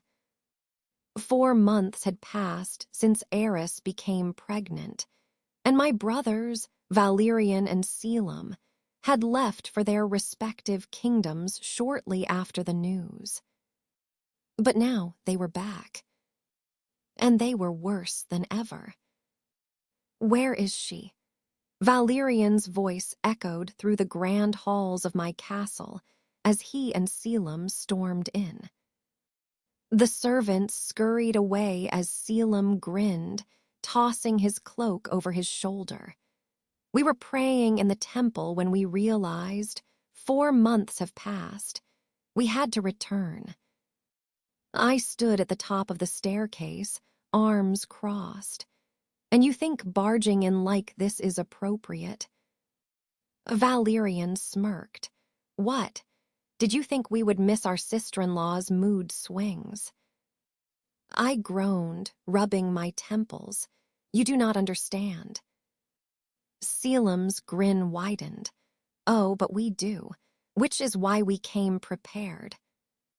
He snapped his fingers, and a group of servants entered, carrying boxes of gifts, silks, jewelry, exotic fruits, and strangely enough, a giant plush dragon.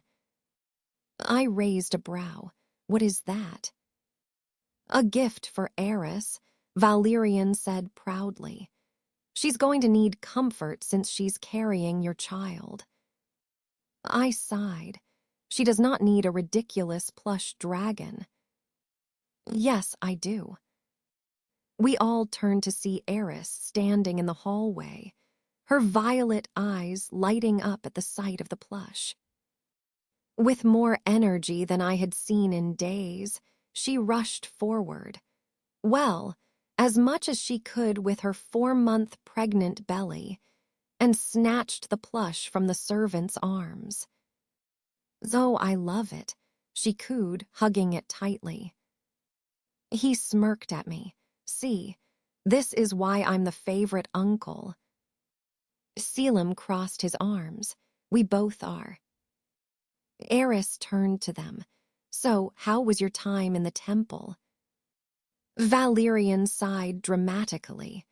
Long, boring, full of old priests who wouldn't stop talking about fate and destiny. Selim smirked, but we did receive a prophecy. Eris blinked. A prophecy. I tensed. What prophecy? Valerian and Selim exchanged glances before looking at me. Selim grinned. Oh, don't worry, brother. It was very interesting. I narrowed my eyes. What did it say? Valerian shrugged. Something about a child born of fire and shadows, and how they will change the fate of the world. Silence fell over the room. Eris looked between us. Well, that's dramatic. I clenched my fists. A child born of fire and shadows. There was no doubt. They were talking about our child. Zephyrian's POV. 7 months and 2 weeks. I was convinced my wife was not carrying a child. She was carrying a dragon hatchling, one more terrifying than me, Valerian and Selim combined. Eris had become an unstoppable force. She couldn't walk much anymore, so she had fully embraced her role as queen of commanding everyone around. And none of us were safe. Zephyrian. I inhaled deeply, preparing myself for whatever new demand she had. I walked into the chamber, only to be met with a pillow thrown at my face. You took too long, she huffed, crossing her arms. I sighed, rubbing my temples. My love, what is it this time? She pointed at her swollen feet. I want a massage. I raised a brow. Didn't you just have one this morning? She pouted. And now I want another. I chuckled, kneeling down beside the bed and taking her foot into my hands. You are lucky I love you. She smirked. Oh, I know. Before I could even start, the doors burst open. We have returned. Valerian and Selim strode in, looking far too amused. Again, I muttered. Valerian smirked. We wouldn't miss this for the world. Eris's eyes gleamed as she pointed at them. Good, you too can brush my hair. Selim's smile vanished. What? Valerian took a step back. Hold on. You heard me. She flipped her long, silky black hair over her shoulder. I'm too tired to do it myself. The two brothers exchanged horrified glances. Selim leaned toward me and whispered, "We should have never come back." Valerian sighed in defeat. "Fine, but I swear if this baby inherits your stubbornness." "It will," I cut in, smirking. They groaned. Eris smirked, enjoying every second of their misery. After a moment, she suddenly gasped, "Zephyrian." I panicked. What's wrong? Are you in pain?" She pointed at the food on the table. "I hate that." I blinked. "You just said you loved it yesterday." "Well, now I hate it." She crossed her arms. "And I need something else." Selim muttered under his breath, "This is a nightmare." Valerian sighed. "This is our nightmare now, too." I exhaled, rubbing my temples. "Fine, what do you want?" She smiled sweetly. "I don't know, but find it." Selim groaned. "She's worse than when we left." Valerian nodded. "She's unstoppable now." I just sighed, pressing a kiss to her forehead. "Anything for my queen." She beamed. And I knew one thing for certain.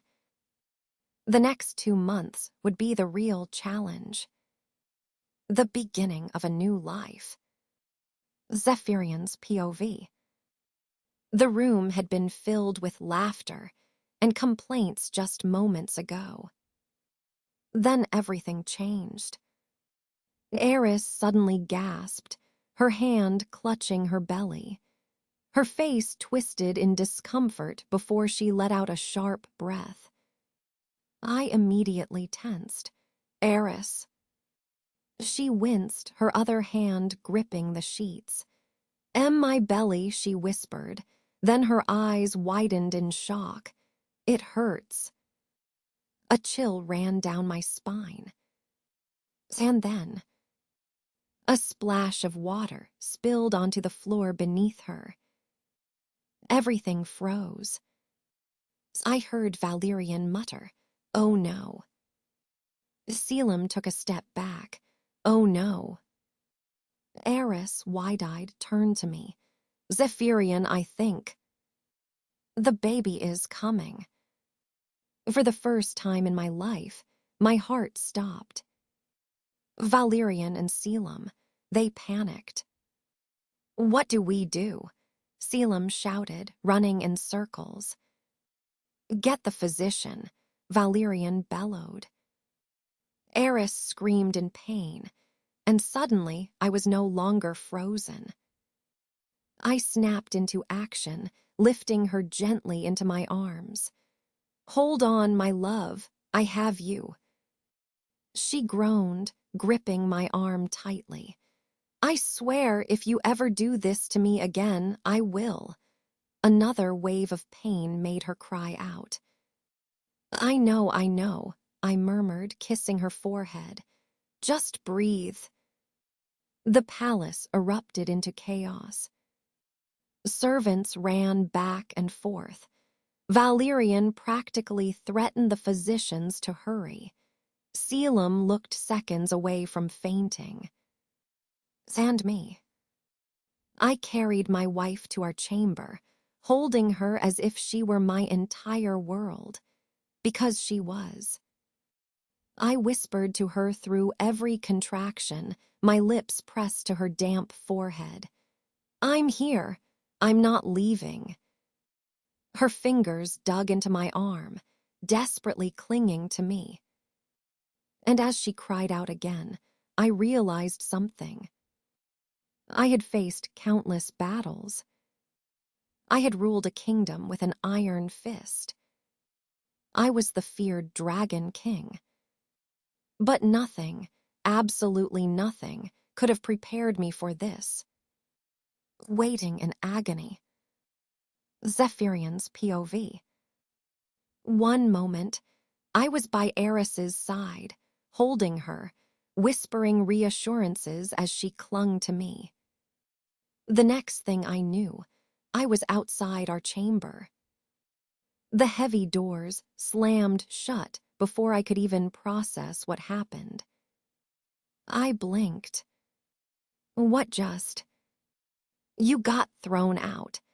Valerian's voice was far too amused for the situation. I turned my head slowly to look at him and Selim. Thrown out, I repeated. Selim smirked. Be honest, brother, you were forcibly removed. I scowled.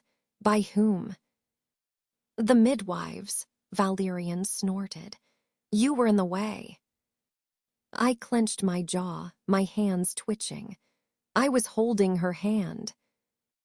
You were suffocating her, Selim corrected. Seriously, Zephyrian, you looked like you were the one in pain. I didn't dignify that with a response. Instead, I turned back to the door, my ears straining for any sound. And then, Eris screamed. My entire body froze. It wasn't the usual complaints, the playful threats, or the exaggerated groans of her pregnancy. This was real pain. Raw. Agonizing. And I could do nothing. I placed my hand on the door, resisting the urge to break it down and storm inside. Valerian and Selim went silent beside me. Even they weren't joking anymore. The hallway felt suffocating. Each second stretched into eternity. More screams, more cries, more pain. And I was powerless. The first cry. Zephyrian's POV. Time stopped. For what felt like an eternity, the only sounds in the castle were Eris's screams, the rushed voices of the midwives, and my own unsteady breathing. I had never felt so helpless. I was the Black Dragon King, ruler of all lands, feared by many. And yet, in this moment, I was nothing more than a man standing outside a locked door, praying for the safety of the woman I loved. Then, a new sound pierced the air. The cry. Small, weak, fragile. But to me, it was everything. I staggered back, my chest tightening, my heart pounding. Eris's screams had stopped. And now there was only the sound of our child. I pressed a hand to the door, my breath unsteady. That's my voice came out hoarse. For a second, there was silence. Then, Valerian screamed so loudly that the entire castle probably heard it. His golden eyes were wide, his mouth open in shock. OHMYGODS, I'm AN Uncle, he yelled, grabbing Selim by the shoulders and shaking him violently. Even Selim, who was always composed, always brooding, looked like he had been struck by lightning. His silver eyes blinked rapidly before. A laugh escaped his lips. Not his usual sarcastic chuckle.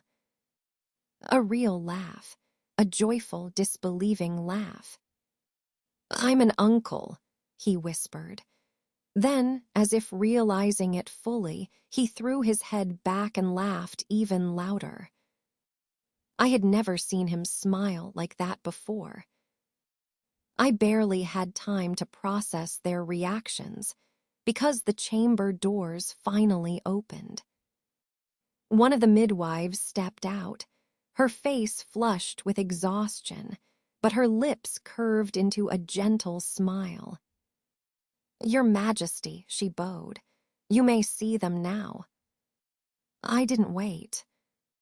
I rushed inside. Zephyrian's POV. The moment I stepped inside the chamber, my eyes immediately sought her out. Eris. She lay on the bed, her face pale but peaceful, her chest rising and falling steadily in sleep. Even exhausted, she looked breathtaking. My queen, my mate, the mother of my child. And then I heard it. The soft, fussy cries of a newborn. My gaze shifted to the maid standing near the cradle, gently trying to soothe a tiny bundle wrapped in silk. My son. I moved without thinking, drawn to him like a force of nature. As I reached the maid, she looked up and gave me a knowing smile before carefully placing my child in my arms. The moment I held him, something changed. A warmth I had never known before flooded my chest. He was small, tiny, fragile, yet perfect. His dark, silken hair matched my own, but his eyes, those sharp, glowing violet eyes, were undoubtedly Eris. A combination of both of us. He squirmed slightly, still fussing, until his gaze finally landed on me. The crying stopped. He blinked at me, as if studying me, his little face scrunching up in concentration. Then, he pointed at me with his tiny hand, and with an arrogant little expression, he opened his mouth and declared, "Bah." I stared. The maid gasped in horror. Valerian and Selim, who had just entered, froze. Then, chaos. Valerian fell to the floor, howling with laughter. OHGODS. The heir of the Black Dragon King has spoken his first word and it's, he wheezed, clutching his stomach. Bah, he called you Bah. Selim, covering his mouth, was shaking with suppressed laughter. Even the maid looked away, her shoulders trembling as she tried to remain professional. I, on the other hand, could only stare at my arrogant little offspring. Bah, I repeated, utterly dumbfounded. The baby simply blinked, nodded smugly, and snuggled into my arms. I was doomed. I was still processing what had just happened. My son, my heir, my firstborn, born only 5 minutes ago, had just looked me dead in the eyes, pointed at me, and said, "Bah." And now. This 5-minute-old menace gave me a thumbs up. A thumbs up. What in the name of the ancient dragons was this? I froze in shock. Valerian, still on the floor, was practically dying from laughter. OHGODS. He just gave you a THUMBS up, he howled. I can't breathe. Selim, ever the composed one, had lost all composure. His face was buried in his hands, his shoulders shaking violently. The maid, she was turned away, gripping the bedpost, trembling. And the baby. This tiny little arrogant creature. He smirked at me.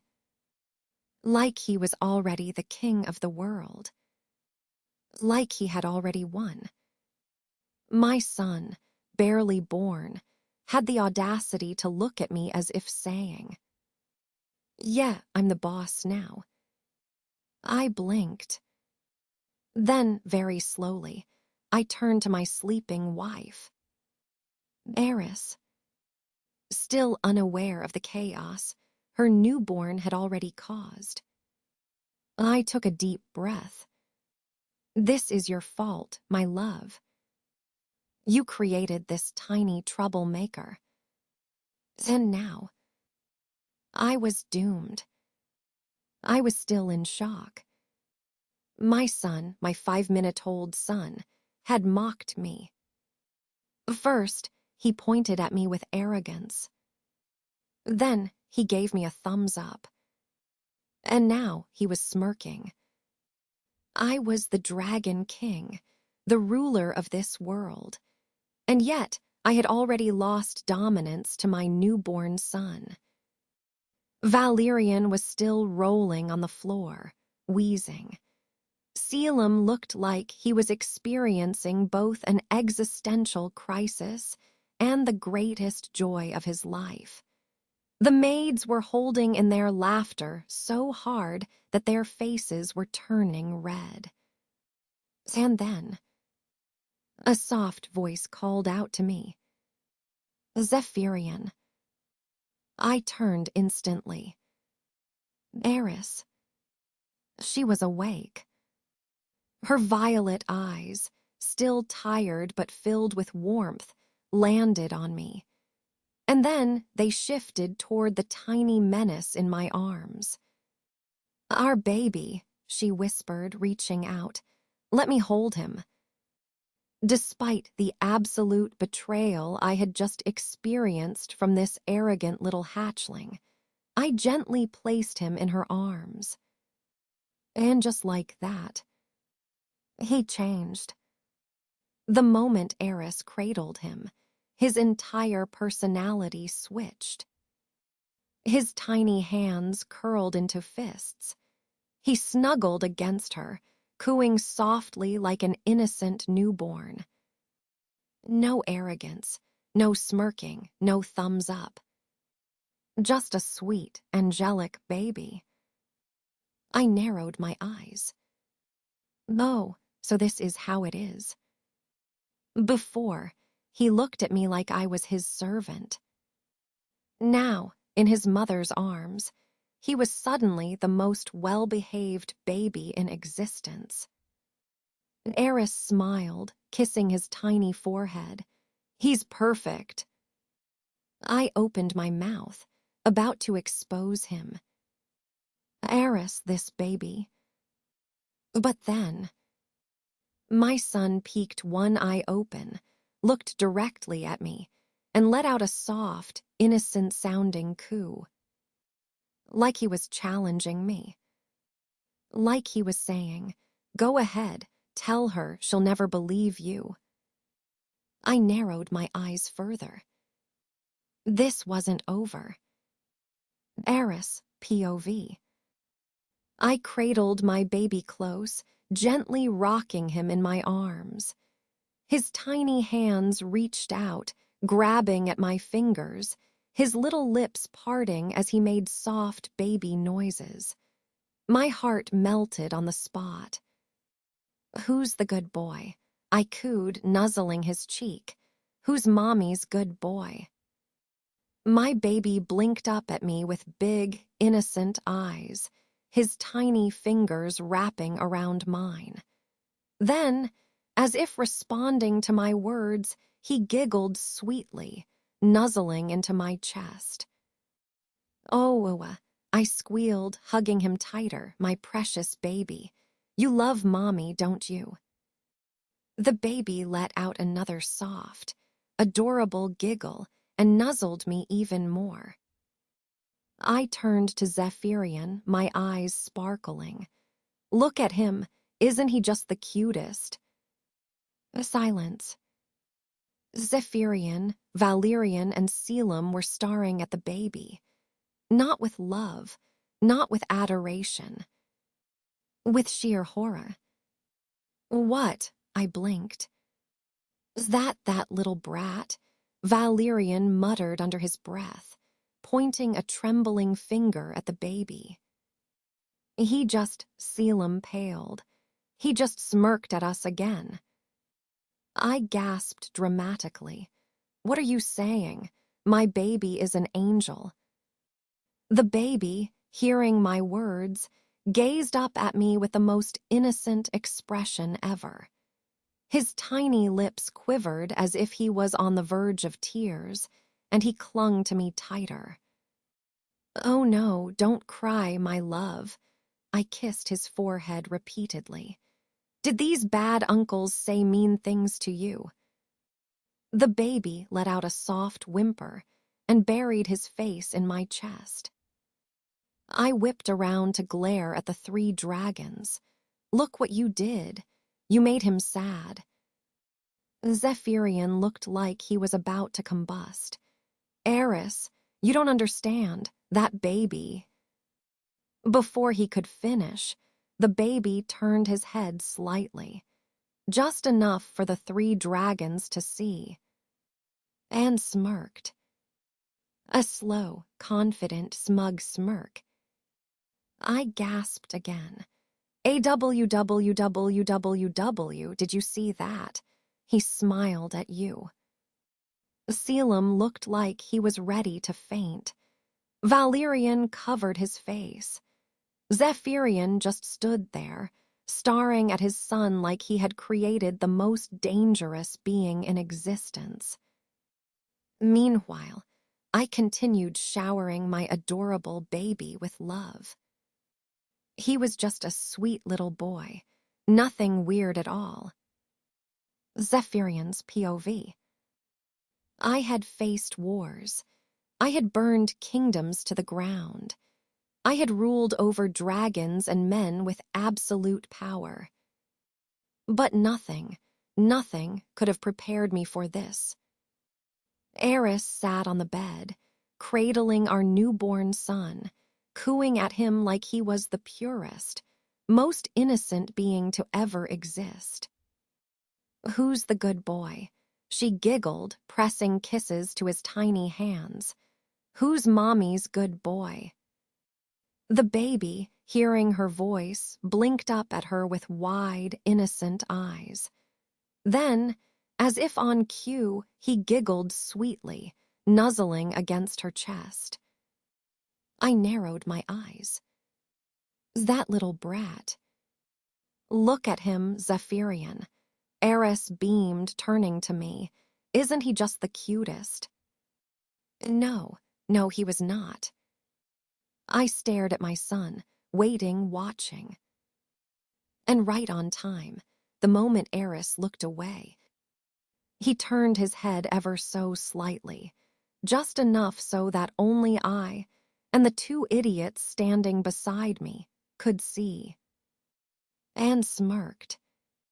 A slow, arrogant, completely self-satisfied smirk. Valerian stiffened. That little brat. Selim paled. Did you see that? Did you see that? My jaw clenched. I saw. Eris gasped, completely oblivious. AWWWW, did you see that? He smiled at you three. No, woman, that was not a smile. That was the smirk of a future tyrant. A manipulative little menace who knew exactly what he was doing. But before I could say anything, the baby let out a soft whimper and clung to Eris tighter, burying his face into her chest as if he had been deeply wronged. Eris gasped in horror. Oh no, don't cry, my love. Did these bad uncles say mean things to you? Selim looked ready to faint. Valerian covered his face with his hands. Meanwhile, I just stood there, frozen. My 5-minute-old son had already mastered the art of manipulation. He was too powerful. I had created a monster.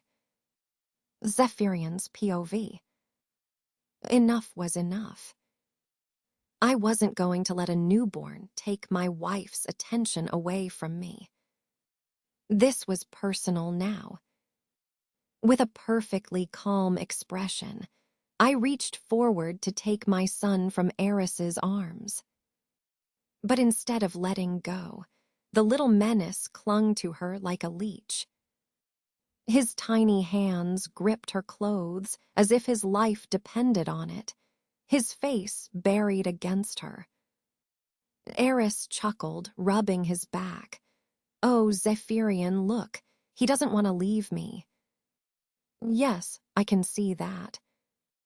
My eye twitched as I tried to pry his tiny fingers off her.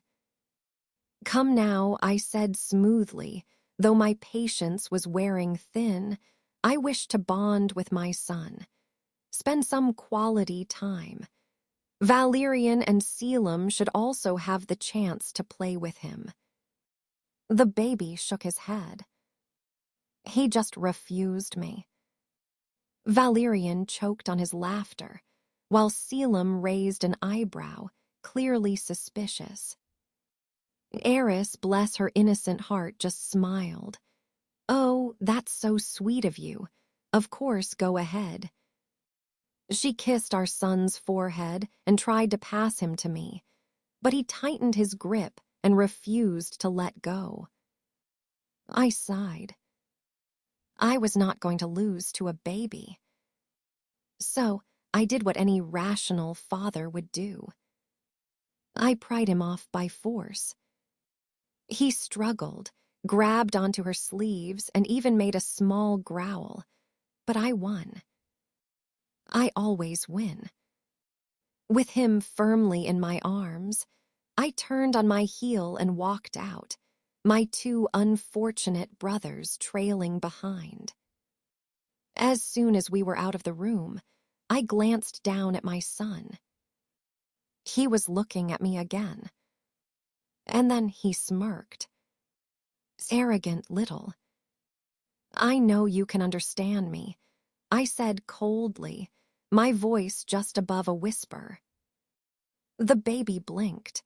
Then his tiny hand gave me a thumbs up. Valerian wheezed. Selim looked pale. "Zephyrian," Selim said slowly, "I am not hallucinating, am I?" "No," I muttered, still staring at my son. The baby grinned. Like he knew something we didn't. I exhaled slowly. Of course, I already suspected my son was special. I had read it in the scroll. But this was beyond anything I had imagined. This child was born at 7 months, already smarter than he should be, and worst of all, he was an arrogant little brat. I narrowed my eyes and leaned closer, lowering my voice. "Listen here, you tiny menace."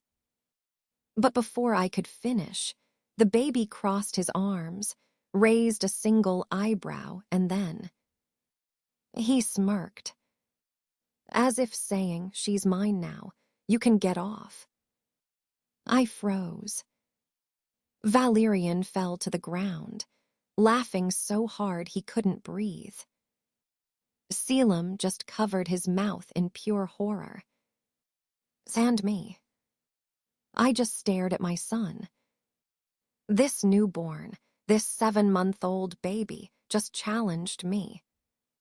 So it was war. Fatherhood had just become a battlefield. Eris's POV. Zephyrian had taken our son outside to play. I smiled, happy that they were bonding. He had been acting strange lately. Maybe he was just overwhelmed with fatherhood. I wouldn't blame him. Our son was born 2 months early and was already unbelievably smart. He could say ba on the first day. He gave thumbs-ups. He smirked a lot. But still, he was just a baby. Right. I stretched my arms and sighed. It was finally peaceful. I should take a nap while I had the chance. And then, HIH. A loud yell shook the entire castle. I sat up straight, my heart nearly leaping out of my chest. That was Valerian. So now. The doors slammed open, and a red-faced Valerian stumbled in, clutching his stomach. His entire body shook as he wheezed with uncontrollable laughter. Behind him, Selim looked disturbed. No, pale, like he had seen something that shattered his very understanding of life itself. And Zephyrian. Zephyrian stood in the doorway, completely frozen, our baby cradled in his arms. His face was blank. Too blank.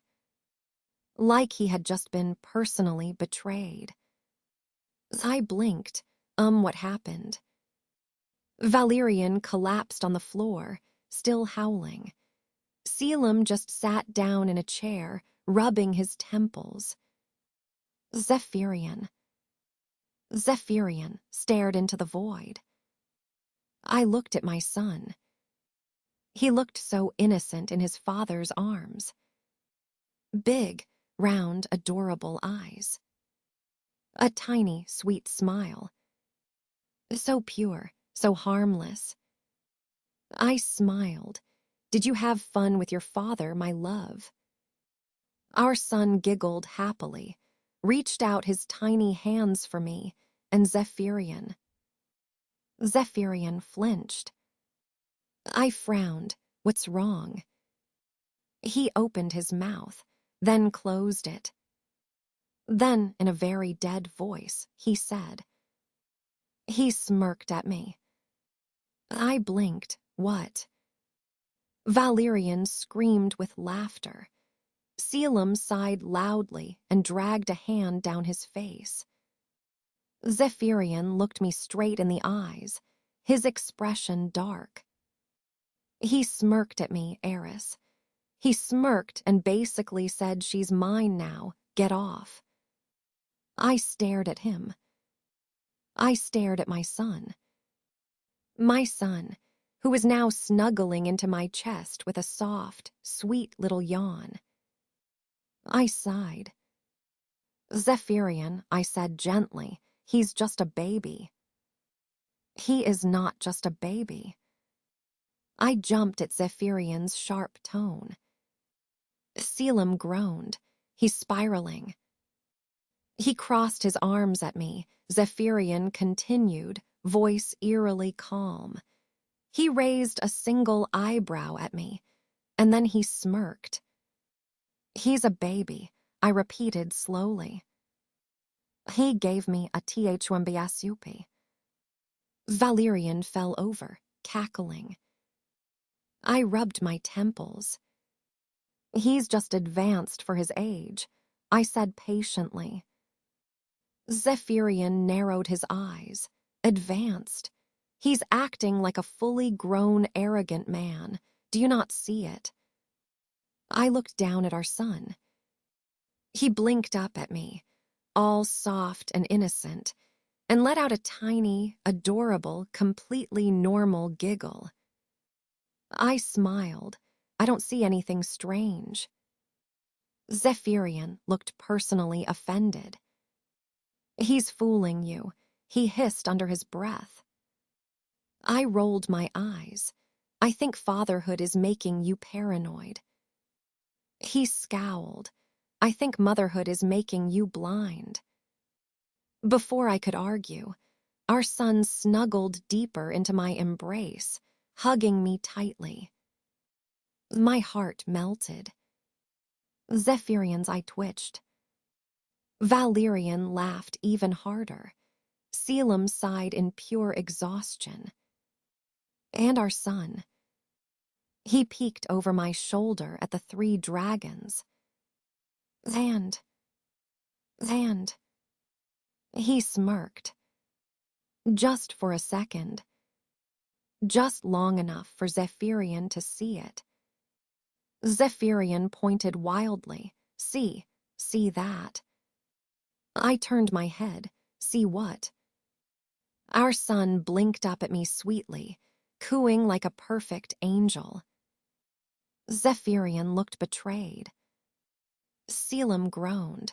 I need a drink. Valerian wiped his tears. I have never been this entertained in my entire life. Zephyrian's tail lashed in frustration. And our son, who was just a baby, looked over at his father and gave him a thumbs up. Again. Zephyrian nearly lost his mind. I stared at Zephyrian as he stood frozen, his tail flicking in frustration, his jaw clenched. Meanwhile, our son, the tiny, innocent little baby in my arms, giggled sweetly, nuzzling against my chest as if he hadn't just committed a crime against his father's pride. I sighed. Zephyrian had been acting weird ever since he took our son outside. Maybe he was just tired. I mean, being a parent is hard. I smiled at my baby, brushing a soft hand over his tiny cheek. Oh, my love, look how intelligent you are. You're going to be so smart when you grow up. Zephyrian made a choked noise. I glanced at him. What? His eye twitched. Selim buried his face in his hands. Valerian. Valerian was on the floor, dying of laughter. Intelligent, Zephyrian repeated blankly, his voice hollow. You think he's intelligent? I beamed proudly at our son. Of course. He's just a baby, but he already understands so much. Isn't he amazing? Zephyrian's wings flared slightly. Valerian wheezed. Oh, he's something, all right. Selim kicked him. I huffed. You're all acting strange. He's just a baby. Zephyrian looked at me like I had just personally betrayed him. And then, our son lifted his head, turned towards his father, and with that same smug look, he smirked. Again. Zephyrian snapped. He did it again. I turned sharply, but by the time I looked, our son was staring up at me with big, round, innocent eyes. I blinked. Was Zephyrian okay? Valerian laughed so hard he nearly passed out. Selim looked like he was contemplating his life choices. Zephyrian looked at me wildly, pointing at the baby. He's TOING with me. I frowned. I looked at my son. He blinked up at me, cooed softly, and nuzzled against me again. Perfect, innocent, pure. I sighed. Zephyrian, I really think you need some rest. Rest, rest. This menace has declared war on ME. Valerian was howling with laughter. Selim rubbed his temples. I rolled my eyes and kissed my son's forehead. Don't listen to your father, my love. He's just tired. Zephyrian looked personally attacked. Our son giggled again, wrapping his tiny fingers around my hair. And as I smiled down at him, I missed the way he smirked at Zephyrian one last time. Eris's POV. It had been a few days since my son was born, yet he still didn't have a name. I couldn't keep calling him baby forever, so I decided to ask Zephyrian, Valerian, and Selim for name suggestions. That was my first mistake. All right, I said, holding my son. What do you all think we should name him? The three dragons looked at each other. Then, obsidian death fang. I almost dropped my baby. What? Valerian smirked. It sounds powerful, doesn't it? I stared in horror. He's a baby, not an ancient warlord. Selim rubbed his chin. Fine, fine. How about Bloodfang the Annihilator? I gasped. Absolutely not. Zephyrian sighed. You both are being ridiculous. I nodded. Finally, some sense. His name should be Abyss. I blinked. I take that back. You're all insane. Zephyrian crossed his arms. It's a strong name. He is a baby, not a dark god, I shouted. Valerian pouted. What about Dagger Storm? No. Selim grinned. Doombringer. No. Zephyrian sighed. Shadow Flame. No. Void. No, no, no. I took a deep breath, regretting everything. I looked at my baby, who was staring at me with those big, innocent eyes. Then I smiled softly.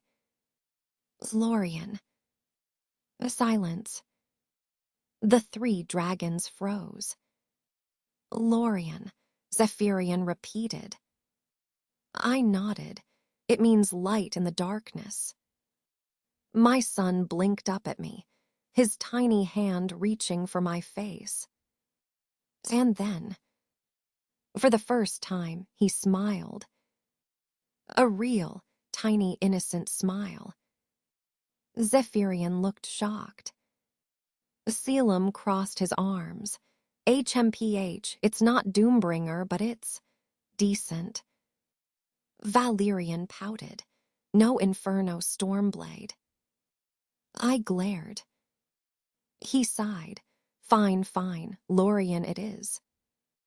Zephyrian looked at our son. He hesitated, then reached out a hand. Lorien immediately turned away. Selim burst out laughing. Your own son is ignoring you. Zephyrian's eye twitched. I bit my lip to hold back a laugh. Lorien snuggled into my arms, smirking at Zephyrian as if saying, she's mine now. Zephyrian sighed deeply. Lorien it is. As I turned to leave with my baby in my arms, I felt his tiny hands clutch onto my dress. I smiled, thinking he was just getting comfortable, but then I noticed it. Lorien peeked over my shoulder, his crimson eyes locking onto his father and uncle's. And then he smirked. Not an innocent, baby-like smile. A knowing, smug, victorious smirk. As if saying, she's mine now. You can back off. Zephyrian's eye twitched dangerously. Valerian nearly choked on air. Selim's mouth fell open. Did he just? Before anyone could react, Lorien let out a soft, content sigh and nuzzled into my neck, his little arms wrapping around me as if staking his claim. Completely unaware, I giggled, kissing the top of his head. Awa, my sweet boy. Zephyrian was gripping his fists, so tightly his knuckles turned white. Valerian slapped his back. Congrats, brother, you've been dethroned. Selim nodded in mock sympathy. You had a good run. Zephyrian growled under his breath. Meanwhile, Lorien, still smirking. 8 years later. Time had flown by so fast. Lorien was already 8 years old, yet to me, He was still my innocent little boy, sweet, loving, and the light of my life. Even now, as I sat beside him, gently running my fingers through his midnight black hair, I felt warmth in my heart. My little prince. Though calling him little wasn't exactly accurate anymore. Lorien had grown fast, and his sharp crimson eyes reminded me so much of his father's. But unlike Zephyrian's piercing, intimidating gaze, Lorien's eyes were bright and full of mischief. And now I was 7 months pregnant again. Another little life was growing inside me, and while I was happy, I was also emotional and, according to everyone in the castle, chaotic. Mood swings, worse than last time. Strange cravings, even stranger. Random demands, non-stop. And Lorien. He was my sweetest supporter. If I wanted mangoes in winter, Lorien would find a way. If I wanted someone to listen to me rant for hours, Lorien would sit with me, nodding at the right moments. If Zephyrian told me not to do something, Lorien would secretly help me do it anyway. He was such a good boy. Or at least, that's what I thought. As I sat with Lorien in the royal garden, enjoying the evening breeze, the door suddenly creaked open. Zephyrian walked in, his towering figure filling the space, his golden eyes immediately locking onto us. I smiled at him, but before I could say anything, Lorien turned to me. His face was soft, his voice gentle. "Mother, wouldn't you like to go on a walk? The fresh air would be good for you." I blinked. "That's a wonderful idea." I beamed. "You're so thoughtful, my love." I leaned down, pressing a kiss to his forehead before slowly rising to my feet. Zephyrian's eyes narrowed slightly, but before he could say anything, Lorien stood up, walked over to him, and met his gaze head-on. "I'll stay here with Father," Lorien said with an innocent smile. Still oblivious, I nodded. "I won't take long." And with that, I left. The doors closed behind me. A heavy silence filled the air. And then, Lorien shifted his gaze to his father. The innocent smile faded. And in its place, that same smirk, that same arrogant, knowing look he had since the day he was born. Zephyrian exhaled sharply. "What do you want now?" Lorien crossed his arms, tilting his head slightly. "Just a chat." Zephyrian's eye twitched. He already knew. This wasn't going to be a normal conversation. Zephyrian's POV. I knew this look. That infuriating smirk, that cocky tilt of his head. Lorien had been like this since birth. From the moment he pointed at me with an arrogant little bah. As a newborn, to now 8 years later, he had made it his personal mission to irritate me. And he loved it. Right now, he stood before me, arms crossed, eyes gleaming with mischief. "So, Father," he drawled, "how does it feel to be ignored?" I exhaled sharply. "Your mother is pregnant. She needs care." Lorien's smirk widened. "Yes, she does. And I am her favorite after all." My eye twitched. He was doing this on purpose. He had always done this on purpose. As a baby, He would cling to Eris whenever I tried to take him. As a toddler, he would sit on my throne just to test me. Now, as an 8-year-old, he would casually throw challenges at me like it was a game. I knew what he was doing. And yet, I still fell into his traps. I am her husband, I reminded him, voice firm. You are her son. Yes, yes, Lorien waved a hand dismissively. But let's be honest, father, she listens to me more. This boy. I narrowed my eyes. Do you enjoy testing my patience? Lorien's smirk deepened. He leaned in slightly, tilting his head. You're my father. What kind of son would I be if I didn't? I clenched my jaw. I could burn kingdoms to the ground, command thousands, make warriors tremble with a single glare. But this tiny menace, he was my greatest challenge. Zephyrian's POV. Eris, what should we name her? Valerian asked, still staring at the baby girl in my arms as if she were a divine treasure. Eris hummed in thought, gazing at our daughter with nothing but warmth. Then she smiled. Kira, it means a beam of light.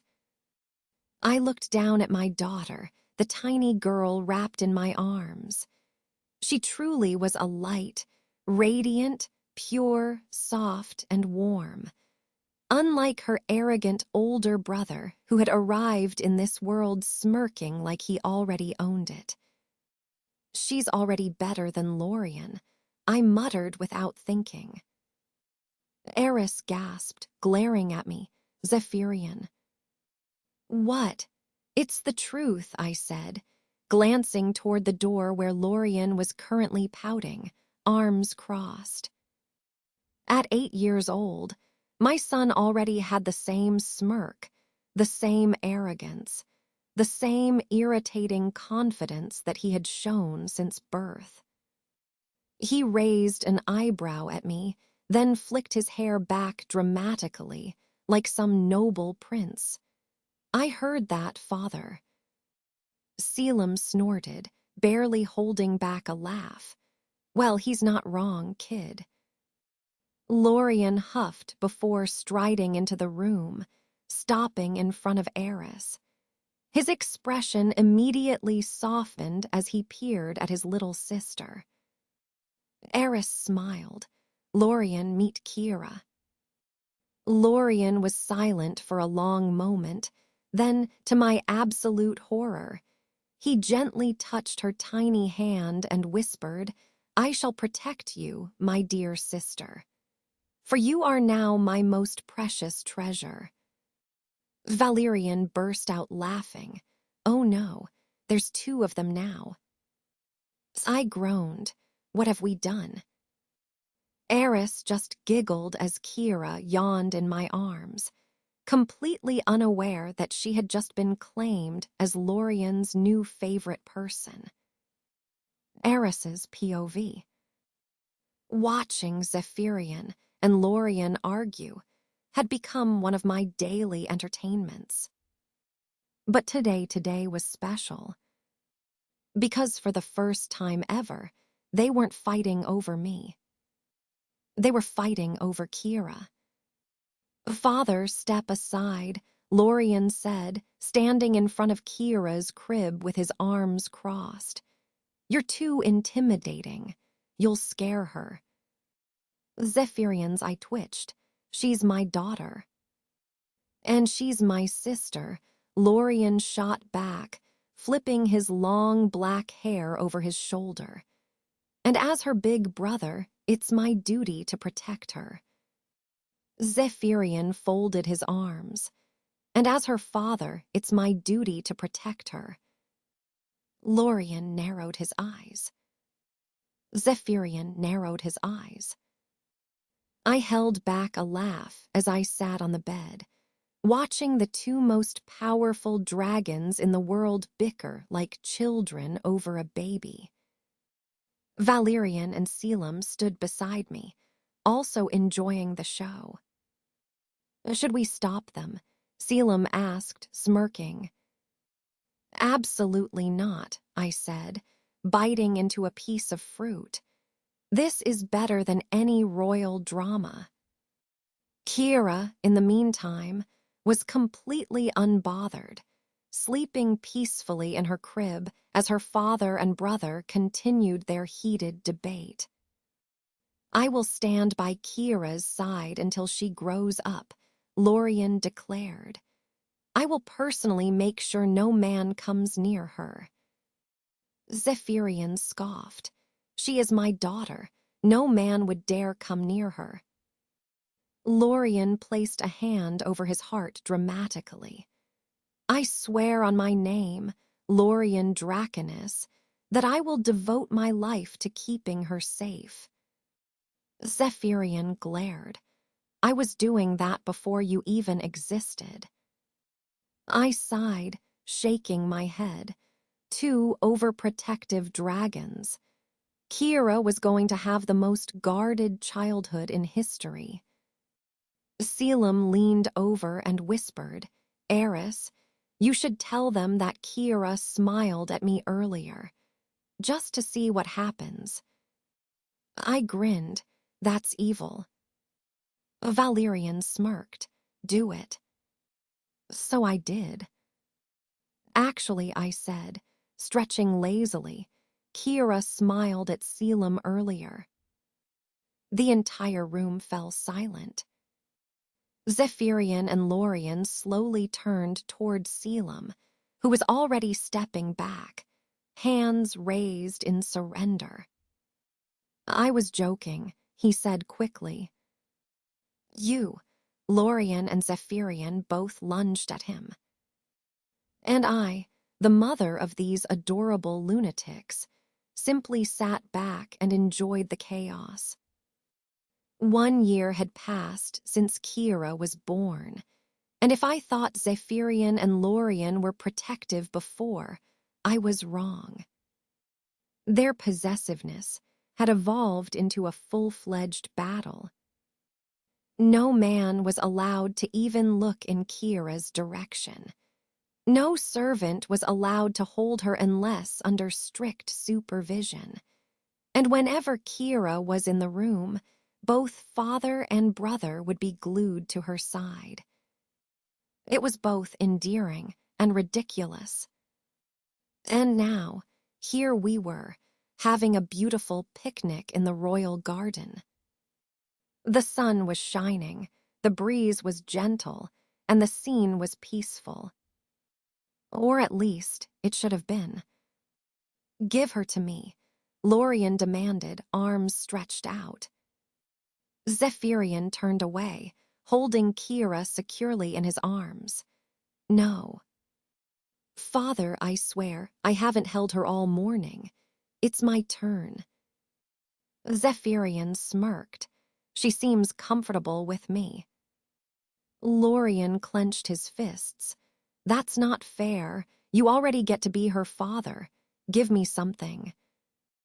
I, on the other hand, was simply sitting back and enjoying my tea while watching the chaos unfold. And then, in the middle of their argument, Kira suddenly spoke. A tiny, soft voice, clear and innocent, called out, Mama. A silence. I blinked, staring at her in shock. Kira. She giggled and reached for me. Mama. My heart exploded with joy. Without wasting a second, I quickly took her into my arms and showered her with kisses. Oh, my little angel, you said Mama first. I hugged her tightly, feeling my heart melt at this perfect moment. But when I looked up, Lorien and Zephyrian were completely frozen. Mouths slightly open, eyes wide with horror. And then, At the exact same time, they both slowly turned to each other. "This is your fault," Zephyrian growled. Lorien gasped, offended. "My fault. You were the one always holding her. And you were always clinging to her. You should have made her say Papa first. You should have made her say Bratha first." I rolled my eyes as the two grown dragons descended into a tragic mess. Kira, meanwhile, just snuggled into me, completely content. Selim and Valerian, who had joined us for the picnic, were dying of laughter. Selim wiped a tear from his eye. "This is priceless, absolutely priceless." Valerian smirked.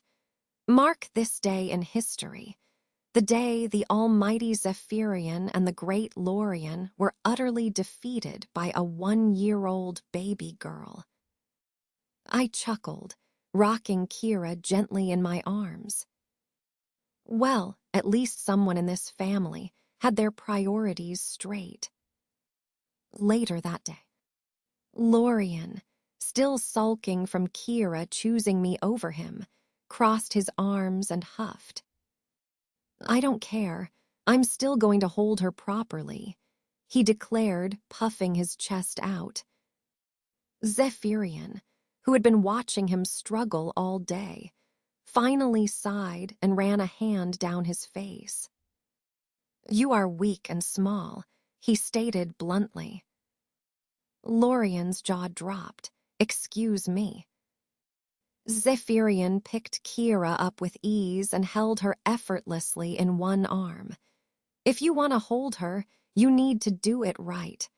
Watch and learn." Lorien grumbled but paid attention. Zephyrian shifted Kira's weight, making sure her head was supported properly. "She's small, delicate. You can't just grab her and swing her around like some sword." Lorien frowned. "I wasn't going to do that." Zephyrian gave him a look. "You were absolutely going to do that." I chuckled from where I was sitting. Lorien pouted, but he carefully extended his arms. Zephyrian handed Kira over, making sure Lorien supported her properly. The moment Kira was in his arms, Lorien's entire expression softened. Kira yawned, then reached up and gently patted his cheek. Lorien's eyes widened. "She's so small." "Yes," Zephyrian said dryly. "That's how bobbies work." I laughed, and even Valerian and Selim chuckled in amusement. But Lorien, completely ignoring them, just stared at his little sister in awe. And for the first time all day, he didn't argue with Zephyrian. Watching Lorien carefully hold Kira in his arms made my heart swell with warmth. My little boy, who once fit perfectly in my own arms, was now growing up and learning to protect his baby sister. I smiled softly and leaned closer. "Lorien, how is she? Isn't your little sister so cute?" Lorien looked down at Kira, who was peacefully resting in his arms, her tiny fingers lightly gripping the fabric of his shirt. He exhaled deeply, as if he had just made the most serious decision of his life. Then, with a completely straight face, he declared, "I will never let any man come near her, ever, not even father." Zephyrian, who had just taken a sip of his tea, choked. I blinked. What? Lorien tightened his grip on Kira protectively. "I've decided. She will be safe under my watch. No man shall approach her. I will personally ensure it." Zephyrian, who had barely recovered from his shock, raised an eyebrow. Excuse me, not even me. Lorien turned to him with an unreadable expression. You're a man, aren't you? Zephyrian's jaw dropped. I'm her father. Lorien narrowed his eyes. And I am her big brother. My job is to protect her from men, even you. Selim and Valerian, who had been watching silently, burst into laughter. I couldn't hold back my giggle either. Lorien, sweetheart, Zephyrian is not just any man. He's her father. Lorien remained unconvinced. A man is a man. I won't risk it. Zephyrian's eye twitched. He looked like he was about to drag Lorien out for a serious father-son discussion. Kira, completely unaware of the tension, suddenly reached up and grabbed a strand of Lorien's hair. Lorien winced, but melted instantly when Kira giggled. He sighed dramatically. Fine, father can be an exception, but only because she likes him. Zephyrian exhaled in relief, muttering something about stubborn sons. I just laughed, shaking my head. The way these two were already fighting over Kira was ridiculous, but also incredibly sweet. She would definitely grow up being the most protected girl in the entire world. The end. Castle gossip. When Eris started tormenting the black dragon. Maid 1. Did you hear what Lady Eris called his majesty today? Maid 2. Oh, you mean overgrown lizard.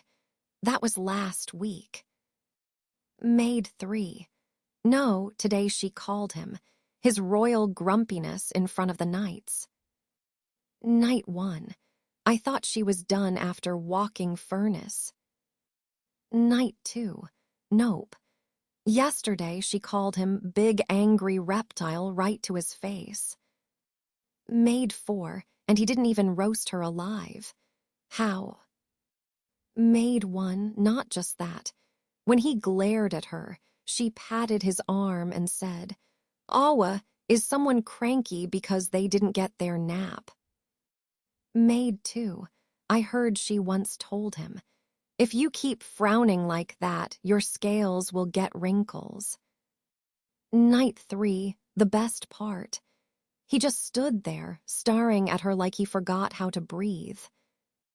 Maid 3, at this point, I'm convinced Lady Eris has some kind of magic power over him. Knight 4, or she's just really, really brave. Maid 1 brave, more like insane. She literally called the Emperor of Dragons. Big, moody lizard. Maid 2, wait, wasn't she the one who said, I bet you don't even breathe fire. It's probably just spicy air.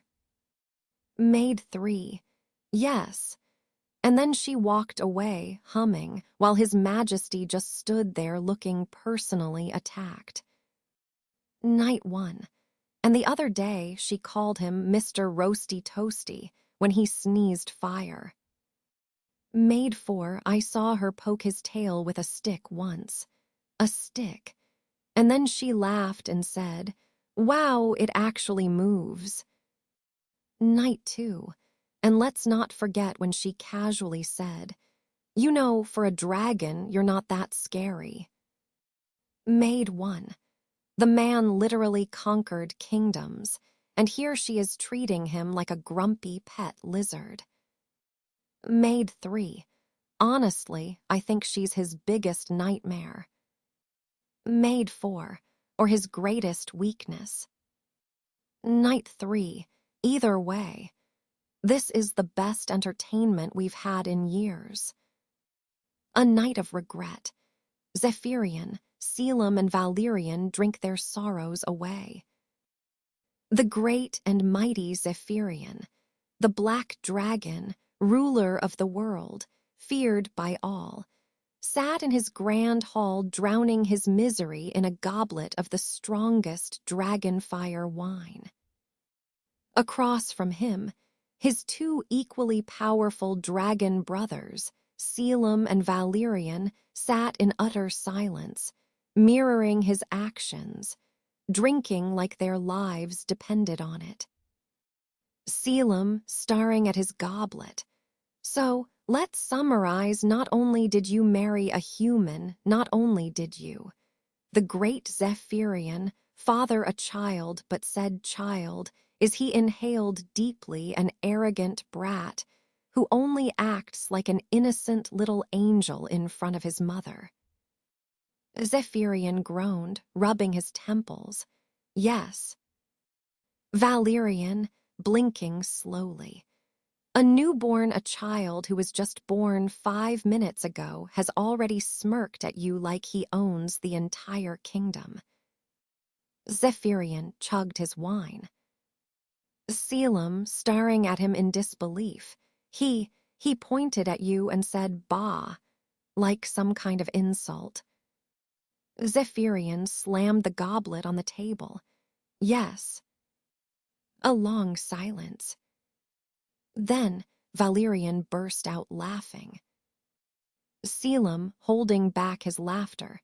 This is hilarious. Valerian, wheezing. Your own son, a baby, looked at you like you were beneath him. Oh, this is karma, this is justice.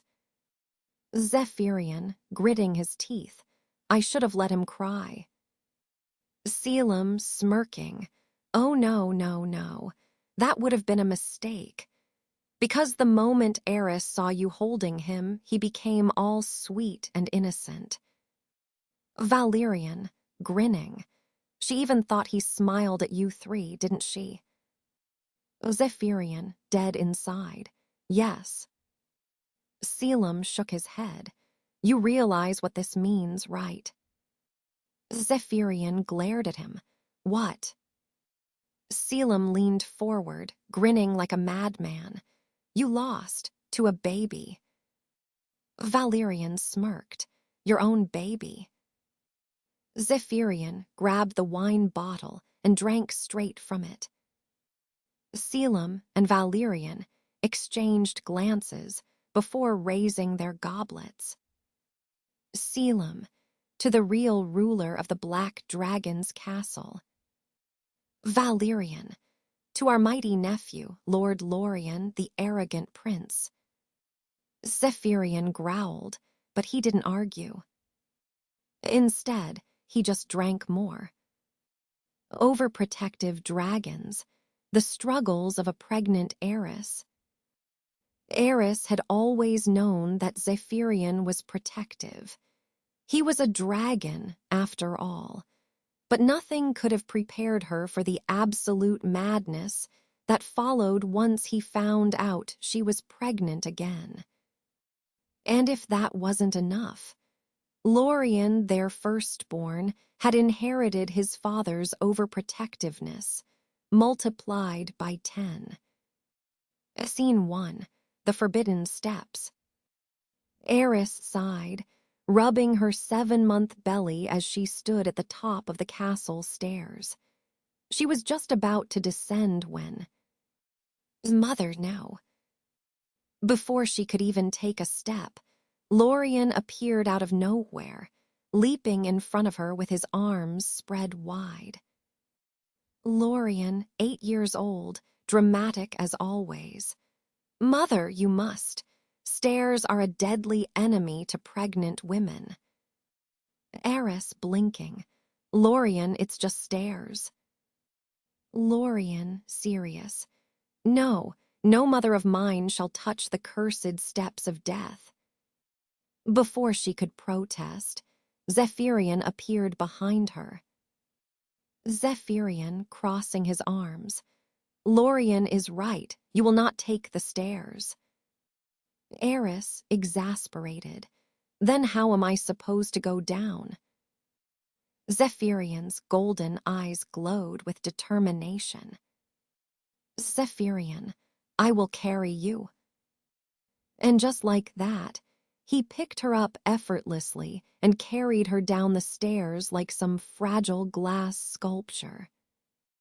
Meanwhile, Lorien followed behind them like a royal guard, glaring at every single step, as if daring it to trip his mother. Scene 2. The Great Spoon Battle. Eris was sitting at the dining table, enjoying a nice meal, when suddenly Zephyrian snatched the spoon out of her hand. Eris confused. Zephyrian, narrowing his eyes at the food. You are pregnant. You need only the best nutrition. Eris turned her head, only to see Lorien standing beside his father, nodding in agreement. Lorien, yes, we must monitor everything you eat. Eris sighing, I am not some delicate flower. Zephyrian, dead serious. You are carrying my child. You are more than a delicate flower. You are a sacred treasure that must be protected at all costs. Lorien, yes, sacred treasure, we shall personally feed you, mother. And so, for the next hour, Eris had to endure being spoon-fed by her own husband and son, both of whom acted like she would break at any moment. Scene 3. The Ultimate Betrayal. Eris was sitting peacefully in the garden, enjoying the fresh air. Then, a butterfly landed on her shoulder. Before she could even admire it, Lorien, pointing dramatically, Father the enemy. Zephyrian, summoning his power, I see it. Eris, horrified, wait. With a single flick of his power, Zephyrian scared the butterfly away, sending it flying into the sky. Eris, in shock, you just threatened a butterfly. Zephyrian, dead serious, it was too close. Lorien, proud, yes, what if it was an assassin in disguise? Eris buried her face in her hands. These two were impossible. Scene 4. The Night Vow. One night, Eris woke up feeling thirsty. She tried to get up quietly. She really did. But the moment she moved, Zephyrian's eyes snapped open. Lorien sat up instantly. Zephyrian, where are you going? Lorien, do you need something, mother? Water, pillows, a blanket made of phoenix feathers. Eris sighed. I was just going to get some water. Without another word, Zephyrian got up and left. 2 seconds later, he returned, with an entire golden goblet filled with enchanted water from the purest mountain spring. Lorien, watching proudly. Good job, father. A silence. Zephyrian froze.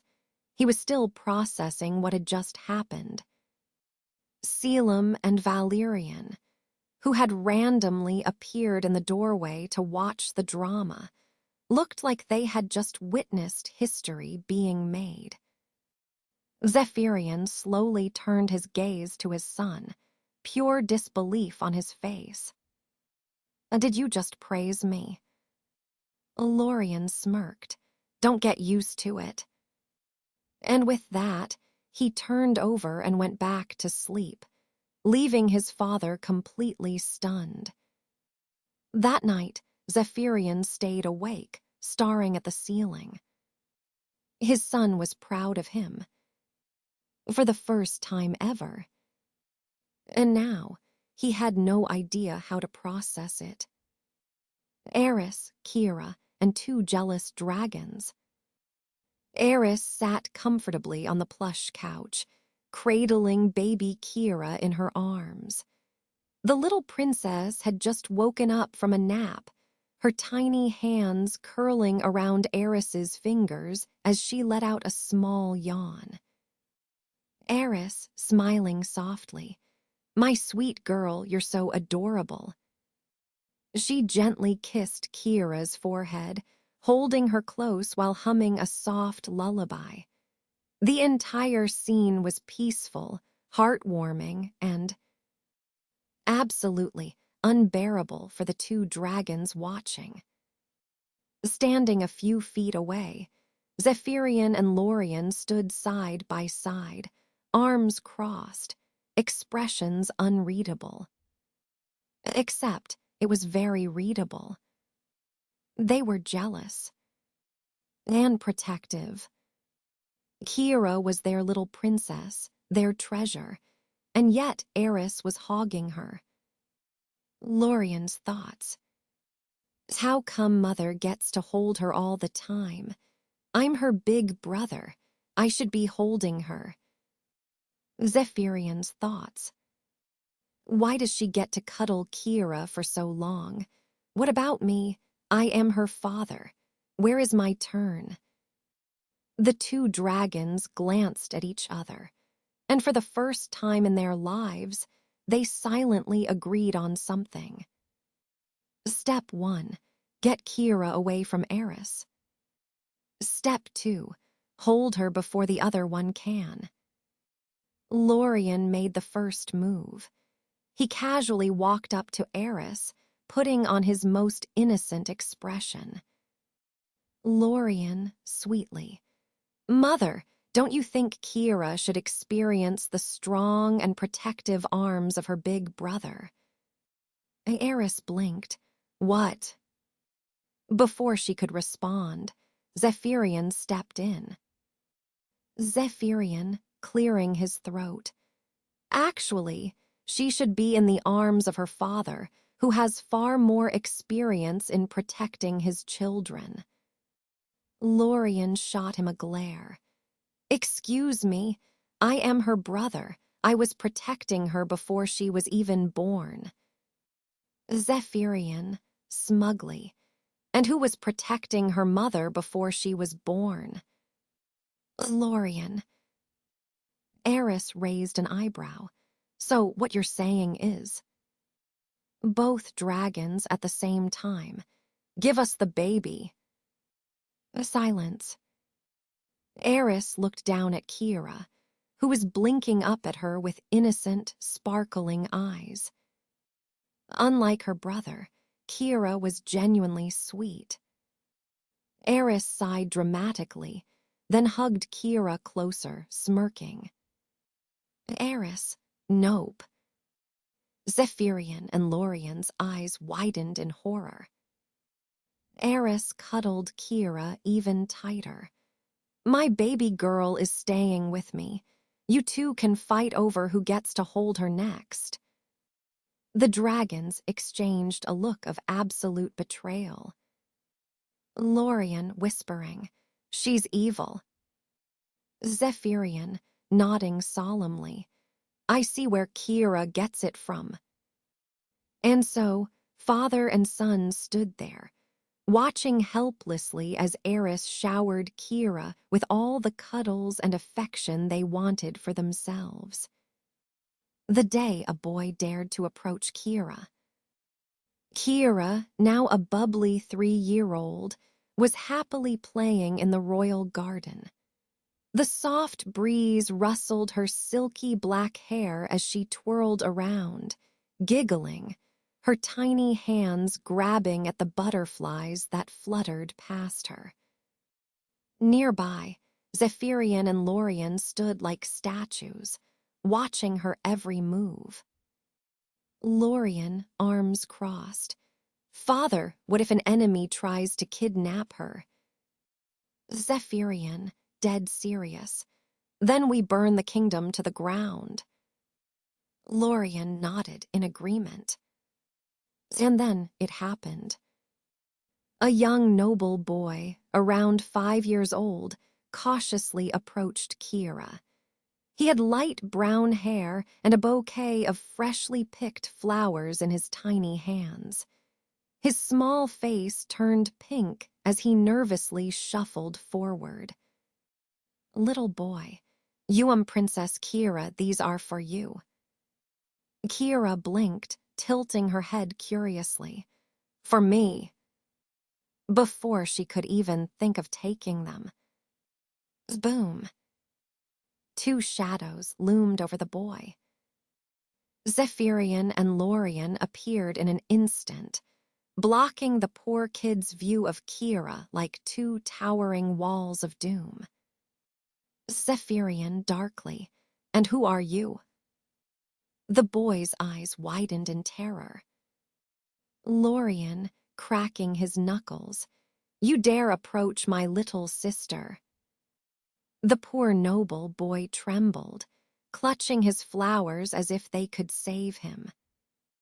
Kira, oblivious to the horror behind her, was still trying to catch butterflies. Zephyrian, state your intentions." Boy, stammering, I just wanted to give her flowers." Lorien, "Flowers? Ha, that's just the first step. Next, you'll be writing her love letters, then asking to hold her hand, and then what?"